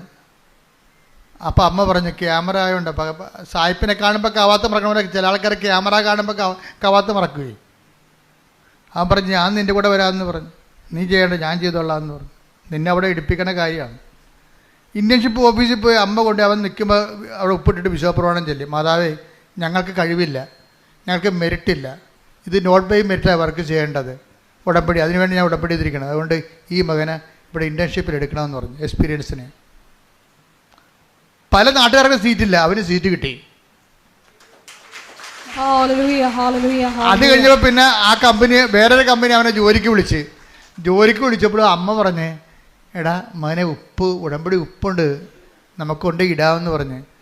അപ്പോൾ അമ്മ പറഞ്ഞു, അമ്മ അതൊക്കെ ശരിയാകുക, അവിടെയൊക്കെ ഒത്തിരി ആൾക്കാരൊക്കെ ഉള്ളതാണ്. അപ്പോൾ നമ്മൾ രാത്രി ഓഫീസിൽ പോകാം, രാത്രി ഓഫീസ് അമ്മയുമായിട്ട് ഈ മകൻ്റെ കൂടെ അമ്മ രാത്രി ഓഫീസിൽ പോയിരിക്കുക. എന്നിട്ട് രാത്രി ഓഫീസിൽ പോയി അവിടെ നിന്ന് വിശ്വാസ പ്രമാണം ചൊല്ലിയിട്ട് അവിടെ ഉപ്പിട്ടിട്ട് പോകുന്നു. പ്രഖ്യാപനമാണ്, വിശ്വാസ പ്രഖ്യാപനം. അപ്പോൾ നമുക്കൊരു അവസരം കിട്ടുമ്പോഴെന്നെ സംബന്ധിച്ചിടത്തോളം നമ്മൾ ദൈവത്തിന് തോന്നാം, നമ്മൾ ഏത് കാലാവസ്ഥയിലും കർത്താവിനെ തള്ളിപ്പറയത്തില്ല. സുവിശേഷം എന്ന് പറയുന്ന വിശ്വാസം, നമ്മളെന്താ കർത്താവ് തുടങ്ങണം എങ്ങനെയാണ്? വിശ്വസിക്കുക, സുവിശേഷത്തിൽ അനുതപിക്കുക, സുവിശേഷത്തിൽ വിശ്വസിക്കുക. അപ്പോൾ വിശ്വാസം എന്ന് പറയുന്നത് ബേസിക്കായിട്ട് വേണ്ടത് സുവിശേഷത്തിലാണ്. അനുതപിക്കുക, സുവിശേഷത്തിൽ വിശ്വസിക്കുക. അപ്പോൾ ദൈവത്തിൻ്റെ വചനങ്ങളിലും ദൈവത്തിൻ്റെ രക്ഷാകര പദ്ധതികളിലും ദൈവത്തിൻ്റെ പരിപാലന മാർഗങ്ങളിലെയും നമ്മൾ വിശ്വാസത്തിലെടുക്കണം. എന്നിട്ട് ആ വിശ്വാസത്തെ നമ്മൾ പ്രയോഗിക്കണമാണ് ഉപ്പിടുമ്പോൾ. ഉപ്പ് അവൻ പിന്നെ ഒരു ഗുണം ചെയ്തു, അവൻ അത്ര മോശക്കാരനല്ല. അവൻ എപ്പോഴും ഈ ഉപ്പൊക്കെ പബ്ലിക്കായിട്ട് ഇടാനും ബുദ്ധിമുട്ടുണ്ടെങ്കിലും തൈലം പൂശിയിട്ടേ അവൻ ഇറങ്ങത്തുള്ളൂ. അവൻ ഇൻ്റർവ്യൂവിനാണെങ്കിലും വീട്ടിൽ എല്ലാ ഉടമ്പടി തൈലം പൂശിയിട്ട് ഇറങ്ങത്തുള്ളൂ. പക്ഷെ അമ്മ അതിനേക്കാൾ കടുത്ത ആൾക്കാരാണ്. പക്ഷേ നമ്മൾ നോക്കുമ്പോൾ അമ്മയുടെ സാക്ഷ്യം കേൾക്കുമ്പോഴുണ്ടല്ലോ, ഇവന് അവിടെ ജോലി കിട്ടാൻ ഒരു സാധ്യതയുമില്ല. പക്ഷേ അമ്മ മാതാവിൻ്റെ നോട്ട് ബൈ മെറിറ്റ് എന്നല്ലേ, എനിക്ക് കഴിവില്ല, എൻ്റെ കഴിവല്ല, നിൻ്റെ കൃപയെന്നല്ല എൻ്റെ പ്രഖ്യാപനം. നമ്മൾ വിശ്വസിക്കണത് എന്താ പ്രഖ്യാപിക്കണത്? എൻ്റെ കഴിവല്ല, നിൻ്റെ കൃപ. അതിനാണ് ഈ ഉപ്പിടണത്, വിശ്വാസപ്രമാണം ചെല്ലണത്. അപ്പോൾ ആ ജോലി അവന് കിട്ടി. അതിൻ്റെ സാക്ഷിയാണ് അവൻ പറഞ്ഞ കഴിഞ്ഞ ദിവസങ്ങളിൽ. ഞാൻ നിങ്ങളോട് പലപ്പോഴും പറഞ്ഞിരിക്കുന്ന കാര്യങ്ങളെല്ലാം കൃത്യവും കറക്റ്റായിട്ടുള്ള കാര്യങ്ങളും ആയിരക്കണക്കിന് ജനങ്ങൾ അവരുടെ ജീവിതത്തിൽ പ്രാവർത്തികമാക്കി വിജയിച്ച കാര്യങ്ങളാണ്. അതുകൊണ്ട് ചെയ്യുമ്പോൾ തന്നെ സൂക്ഷിച്ചും കൂടുതൽ ഈസിയായിട്ട് ചെയ്യാൻ കഴിയുന്നവർ കൂടുതൽ കഷ്ടപ്പെട്ട് നിവർത്തിക്കണം. പറഞ്ഞ മനസ്സിലായ കാര്യം, നിങ്ങളുമായിട്ട് കോമ്പറ്റ് ചെയ്യുന്ന ആൾക്കാർ വേറെയാണ്. കൂടുതൽ ഈസിയായിട്ട് ചെയ്യാൻ കഴിയുന്നവർ കൂടുതൽ കഷ്ടപ്പെട്ട് ഉടമ്പടി നിവർത്തിക്കണം.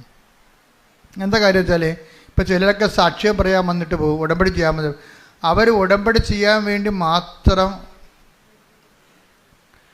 പ്ലെയിനിൽ സഞ്ചരിച്ച് അന്യരാജ്യത്തു നിന്ന് വന്നിട്ട് ഉടമ്പടി ചെയ്തിട്ട് അന്ന് തന്നെ പോകുകയാണ്. അവർക്ക് ഒരു ഉടമ്പടിക്ക് ലാഭമാകണത്, അവർക്ക് ഉടമ്പടിക്ക് ചിലവാകണത് 2.5 ലക്ഷം രൂപ 3 ലക്ഷം രൂപയാണ് ഒരു ഉടമ്പടിക്ക്. അപ്പം ഞങ്ങൾ രാവിലെ വന്ന് ഇവിടെ കലവൂരിൽ ആലപ്പുഴയിൽ നിന്നൊക്കെ വന്നിട്ട് ഞങ്ങൾ വെളുപ്പിനെ വന്ന് നിൽക്കണമെന്ന് പറയും. എപ്പോഴാണ് ഞാൻ ചോദിക്കുക, എത്ര മണിക്കാണ് വന്നത്? 7 മണിക്ക്. അതാണ് നിങ്ങളുടെ വെളുപ്പിനെ. ഞങ്ങൾ വെളുപ്പിനെ വന്ന് നിൽക്കണം എന്ന് പറയും ഇവിടെ. വെറുതെ നടന്നു വന്നതായിരിക്കും. അപ്പം ഞാൻ എത്ര മണിക്ക്? 7 മണിക്ക്. അപ്പോൾ ഈ വെളുപ്പിനെന്ന് പറഞ്ഞാൽ 7 മണിക്കാണ്. ഇവർക്ക് ഇപ്പോഴും നേരം വെളുത്തിട്ടില്ല.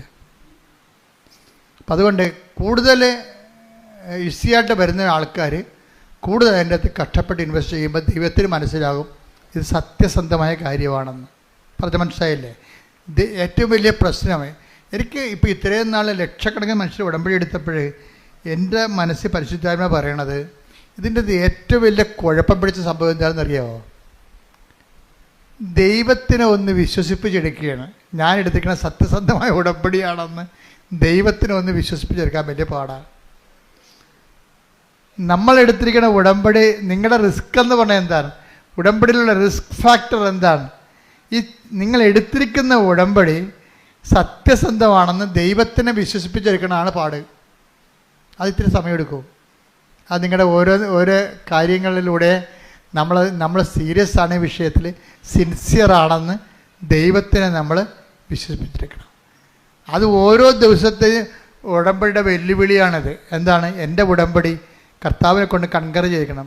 My covenant must be concurred by Jesus. അത് ദിവസങ്ങളും ഉയർത്തണ വെല്ലുവിളിയാണ്. നമ്മുടെ മുമ്പിൽ ഓരോ ദിവസവും ഉയർത്തണ വെല്ലുവിളിയാണ് നമ്മളെടുത്തിരിക്കുന്ന ഉടമ്പടിയെ കൊണ്ട് ദൈവത്തെ കൊണ്ട് അംഗീകരിപ്പിച്ചെടുക്കുക എന്നുള്ളത്. ആ സത്യസന്ധമായ ഉടമ്പടിയാണെന്ന്. അത് അഭ്യാസം കാണിക്കാൻ ചെയ്തതല്ല, ദൈവത്തോടുള്ള സ്നേഹത്താൽ വിശ്വസിച്ച് ഇത് അവസാനത്തെ തിരഞ്ഞെടുപ്പാണെന്നുള്ള ബോധ്യത്തിലാണ് എൻ്റെ മക്കൾ ചെയ്യണമെന്നുണ്ടെങ്കിൽ പെട്ടെന്ന് ഇത് ഫയർ ആകണത്. അതുകൊണ്ട് അറിഞ്ഞ് ആണ് ഇതിൻ്റെ അകത്ത് ഇൻവെസ്റ്റ് ചെയ്യേണ്ടത്. സ്തുതിക്കട്ടെ. ഹല്ലേലൂയ, ഹല്ലേലൂയ, ഹല്ലേലൂയ, ഹല്ലേലൂയ, ഹല്ലേലൂയ, ഹല്ലേലൂയ,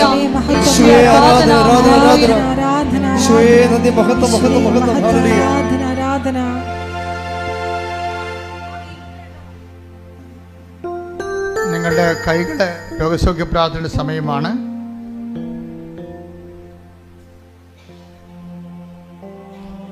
രോഗസൗഖ്യ പ്രാർത്ഥനയുടെ സമയമാണ്.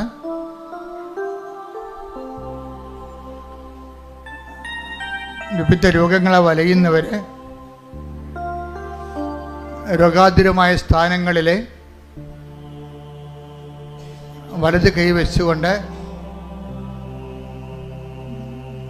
മരുന്നോ ലേപനോ അല്ല, മരുന്നിനും ലേപനത്തിനും സുഖപ്പെടുത്താൻ കഴിയുന്നതിന് ഉള്ള പരിധി നീ തന്നെ നിൻ്റെ ജീവിതത്തിൽ അനുഭവിച്ചറിഞ്ഞതാണ് എന്നുള്ള ബോധ്യത്തോടു കൂടി എവിടെയാണ് വേദന, എവിടെയാണ് ഭാരം, വർഷങ്ങളെ ആയിരക്കണക്കിന് മനുഷ്യർ സൗഖ്യപ്പെട്ട ഈ വേദിയിൽ മാതാവ് നിൻ്റെ കൈകളെ ഇരിക്കുന്ന സ്ഥലത്ത് അമ്മയുടെ കൈകൾ വെച്ചുകൊണ്ട് നിൻ്റെ സൗഖ്യത്തിനായി പ്രാർത്ഥിക്കുന്ന സമയമാണ്. ഞാനും എൻ്റെ സ്വരവും ഒക്കെ ഒരു ദൈവത്തിൻ്റെ ഒരു മീഡിയമായിട്ട് മാത്രം നിൽക്കുന്നതാണ്. കൃപാസനത്തിൽ ജീവനോടെ പ്രത്യക്ഷപ്പെട്ട അമ്മ തന്നെയാണ്. നിങ്ങൾ കൈവെക്കുമ്പോൾ ആ കൈവെക്കുന്നിടത്ത് അമ്മയുടെ കൈകൾ വെക്കുന്നുണ്ടെന്ന ബോധ്യം ഉണ്ടാകണം. എവിടെയാണ് രോഗം? മുതുകിന് രോഗമുള്ളവരുണ്ട്, സ്പോണ്ടിലോസിസ് രോഗമുള്ളവരുണ്ട്, കഴുത്തിന് രോഗമുള്ളവരുണ്ട്, ഉദരത്തിന് രോഗമുള്ളവരുണ്ട്, കരളിന് രോഗമുള്ളവരുണ്ട്, ഹൃദയത്തിന് രോഗമുള്ളവരുണ്ട്, ശിരസിന് രോഗമുള്ളവരുണ്ട്, സർവാംഗം രോഗമുള്ളവരുണ്ട്. അവിടെ എല്ലാ ഇടങ്ങളിലും കൈകൾ വെച്ചുകൊണ്ട് ഇടിമുഴക്കം പോലെ ശ്രദ്ധിക്കട്ടെ, സൗഖ്യത്തിനായി ശ്രദ്ധിക്കട്ടെ. ഹല്ലേലൂയ, ഹല്ലേലൂയ, ഹല്ലേലൂയ, മഹത്വം. എല്ലാ രോഗങ്ങളും സുഖപ്പെട്ടുകൊണ്ട് ഈ ആരാധനയിലൂടെ അങ്ങയുടെ നാമത്തെ വീണ്ടും വീണ്ടും മഹത്വപ്പെടുത്തണമേ. ഹല്ലേലൂയ, ഹല്ലേലൂയ, ഹല്ലേലൂയ. കർത്താവിന്റെ ഉന്നതമായ നാമത്തിന് സ്വന്തം ചെയ്യുന്ന കർത്താവിന്റെ വിശുദ്ധ പൗരോഹിത്യത്തെ മഹത്വപ്പെടുത്തണമേ. കർത്താവ് സഭയിലുള്ള സാന്നിധ്യം പ്രകടമാക്കണമേ. അമ്മേ, പരിശുദ്ധ അമ്മേ, ദേവമാതാവേ, എല്ലാ മക്കൾക്കും വേണ്ടി മധ്യസ്ഥം വഹിക്കണമേ. ഉച്ച മുതൽ ഉള്ളംകാൽ വരെ അങ്ങയുടെ വിശുദ്ധമായ രക്തത്താൽ കഴുകണമെന്ന് പ്രാർത്ഥിക്കുന്ന കോശങ്ങളിലെ രക്തധമനികളിൽ കർത്താവിൻ്റെ രക്തം പടരട്ടെ. കോശങ്ങളിലെ രക്തധമനികളിൽ, ശിഷ്ടമുള്ള ഇടങ്ങളിൽ, അതുപോലെ തന്നെ പിസ്സുലുള്ള ഇടങ്ങളിൽ, പിസിയോടി ഉള്ള ഇടങ്ങളിൽ, മുഴകളുള്ള ഇടങ്ങളിൽ കർത്താവിൻ്റെ രക്തം പടരട്ടെ. രക്തം കട്ടപിടിച്ച അവസ്ഥകളെ യേശു ക്രിസ്തു നാമത്തിൽ മെൽട്ടായി പോകട്ടെ. മക്കളില്ലാത്തവർ, ബോധം മറഞ്ഞവരെ, തളർന്ന് കിടക്കുന്നവർ, രോഗി മരുന്ന് ഏൽക്കാത്തവർ, കിടപ്പിലായിപ്പോയിട്ടുള്ളവർ, ഭക്ഷണം കഴിക്കാൻ പറ്റാത്തവർ, വെള്ളം കുടിക്കാൻ പറ്റാത്തവർ, മൂത്രമറിയാതെ പോകുന്നവർ, രക്തമൊഴുകാതെ പോകുന്നവർ, സ്രാവങ്ങളുള്ളവർ, ചെവിയിൽ പഴുപ്പ് വരുന്നവര്, നിർത്താത്ത മൂക്കൊലിപ്പുള്ളവര്, ഉച്ച മുതല് ഉള്ളംകാൽ വരെ കർത്താവിന്റെ വിശുദ്ധമായ രക്തത്താൽ കഴുകപ്പെടട്ടെ. മാരകരോഗങ്ങള്, തീരാവേദികള്, നടുവേദനകള്, കിഡ്നി വേദനകള്, സ്പോണ്ടിലോസിസ് അസുഖങ്ങള്, വളഞ്ഞ നടുവെല്ലുകള്, തുളലുകള്, കുഴഞ്ഞ അസ്ഥികള്, ഓപ്പറേഷന് ശേഷം റോഡുകള് അകത്തായി പോയവര്, ഇനി ഓപ്പറേഷൻ ചെയ്യാൻ പറ്റുകയില്ലെന്ന് പറഞ്ഞവര്, സിസേറിയൻ കാരണം ഇനി മക്കൾ ഉണ്ടാവത്തില്ലെന്ന് പറഞ്ഞവര്, മക്കളില്ലാത്ത ദമ്പതികള്, യേശുവിന്റെ നാമത്തില്, ഓട്ടിസം രോഗികള്, ഹൈപ്പർ ആക്ടിവിറ്റി കുഞ്ഞുങ്ങള്, മക്കൾ ഇല്ലാത്തവര്, പഠിക്കാൻ പറ്റാത്തവര്, വീട്ടിൽ കലഹം ഉണ്ടാക്കുന്നവര്, മദ്യപാന ആസക്തികള്, മനോരോഗികള്, എപ്പിലെപ്സി രോഗികള്, അപസ്മാര രോഗങ്ങള്, വിട്ടുമാറാത്ത പനികള്, രോഗങ്ങള്, പീഡകള്, ആദികള്, വ്യാധികള്, അസമാധാനങ്ങള്, യേശുവിന്റെ നാമത്തില് മാറിപ്പോകട്ടെ. ശ്രദ്ധിക്കട്ടെ.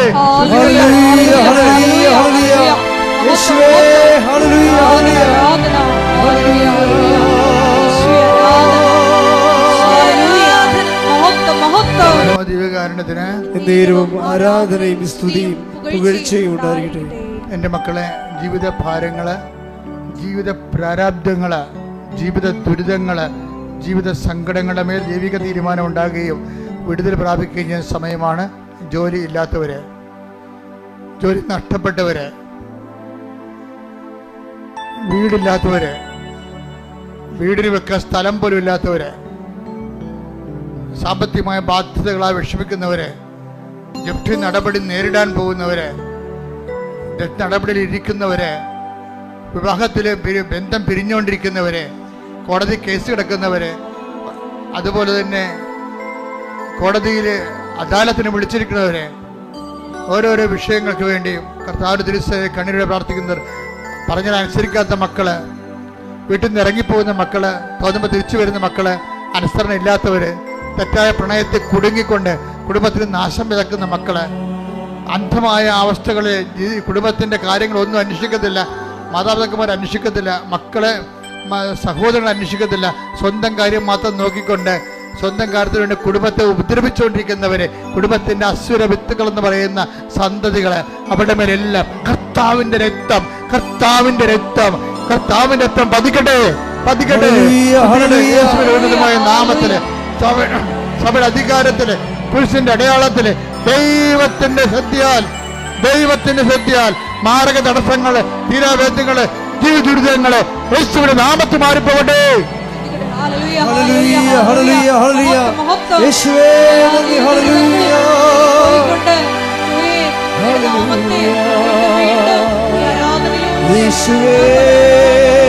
സ്വകാര്യമായി പറയാനുള്ള കാര്യങ്ങൾ ഇപ്പോൾ മൗനമായി പറയുക. ആശീർവാദത്തിന്റെ സമയമാണ്. സാക്ഷ്യം പറയാൻ സാധിക്കും ഈ വിഷയത്തിന് വേണ്ടി.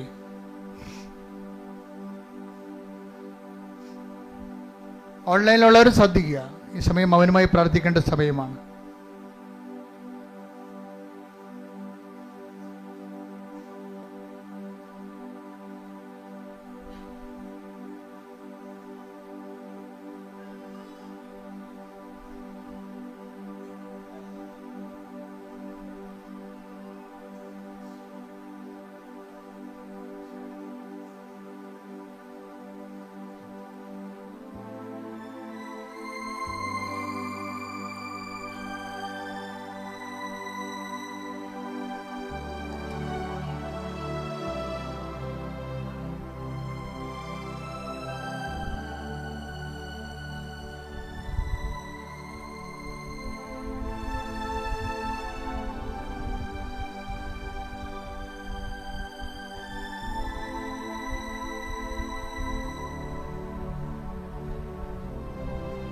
ഒരിക്കൽ കൂടി മരിയൻ ഉടമ്പടിയിൽ സമർപ്പിച്ചിരിക്കുന്ന എല്ലാ വിഷയങ്ങളും ദൈവമാതാവിൻ്റെ മധ്യസ്ഥതയിൽ ദിവ്യകാരുണ്യ സന്നിധിയിൽ സമർപ്പിച്ച് നമുക്കൊരു നിമിഷം മൗനമായിട്ട് പ്രാർത്ഥിക്കാം.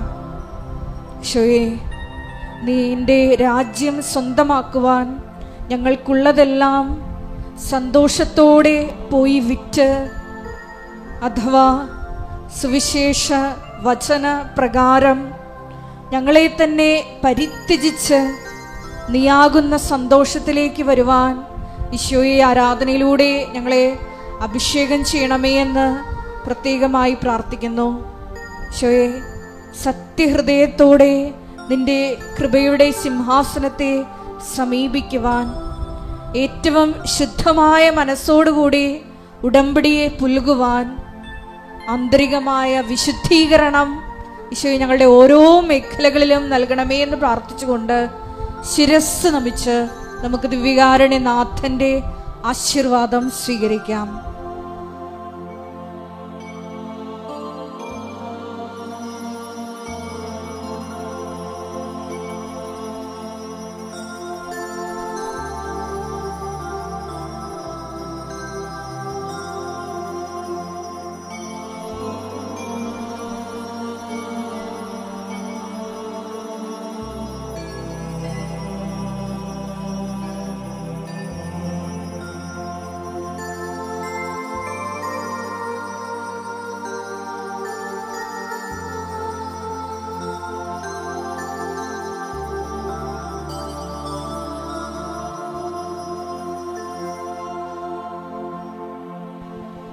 പരിശുദ്ധ പരമമാ ദിവ്യകാരുണ്യമേ, ഇന്നുമെന്നും അങ്ങേക്കാരാധന. പരിശുദ്ധ പരമമാ ദിവ്യകാരുണ്യമേ, ഇന്നുമെന്നും അങ്ങേക്കാരാധന. പരിശുദ്ധ പരമമാ ദിവ്യകാരുണ്യമേ, ഇന്നുമെന്നും അങ്ങേക്കാരാധന.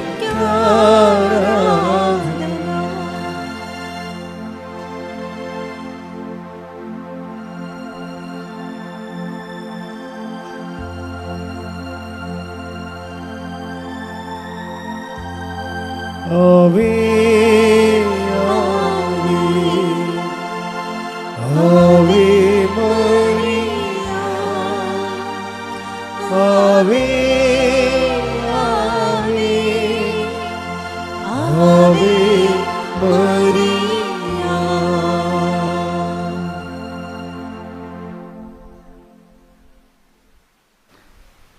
ഇടക്കിടക്ക് അച്ഛൻ ധ്യാനത്തിലൂടെ ഓരോ കാര്യങ്ങൾ ഓർപ്പിക്കുന്നത്, ഞാൻ ഓർപ്പിക്കുന്നതിനേക്കാളുപരി ആ ആഴ്ചയിൽ കർത്താവ് നമ്മളെ ഓർപ്പിച്ച കാര്യങ്ങളെയാണ് ഞാൻ നിങ്ങളോട്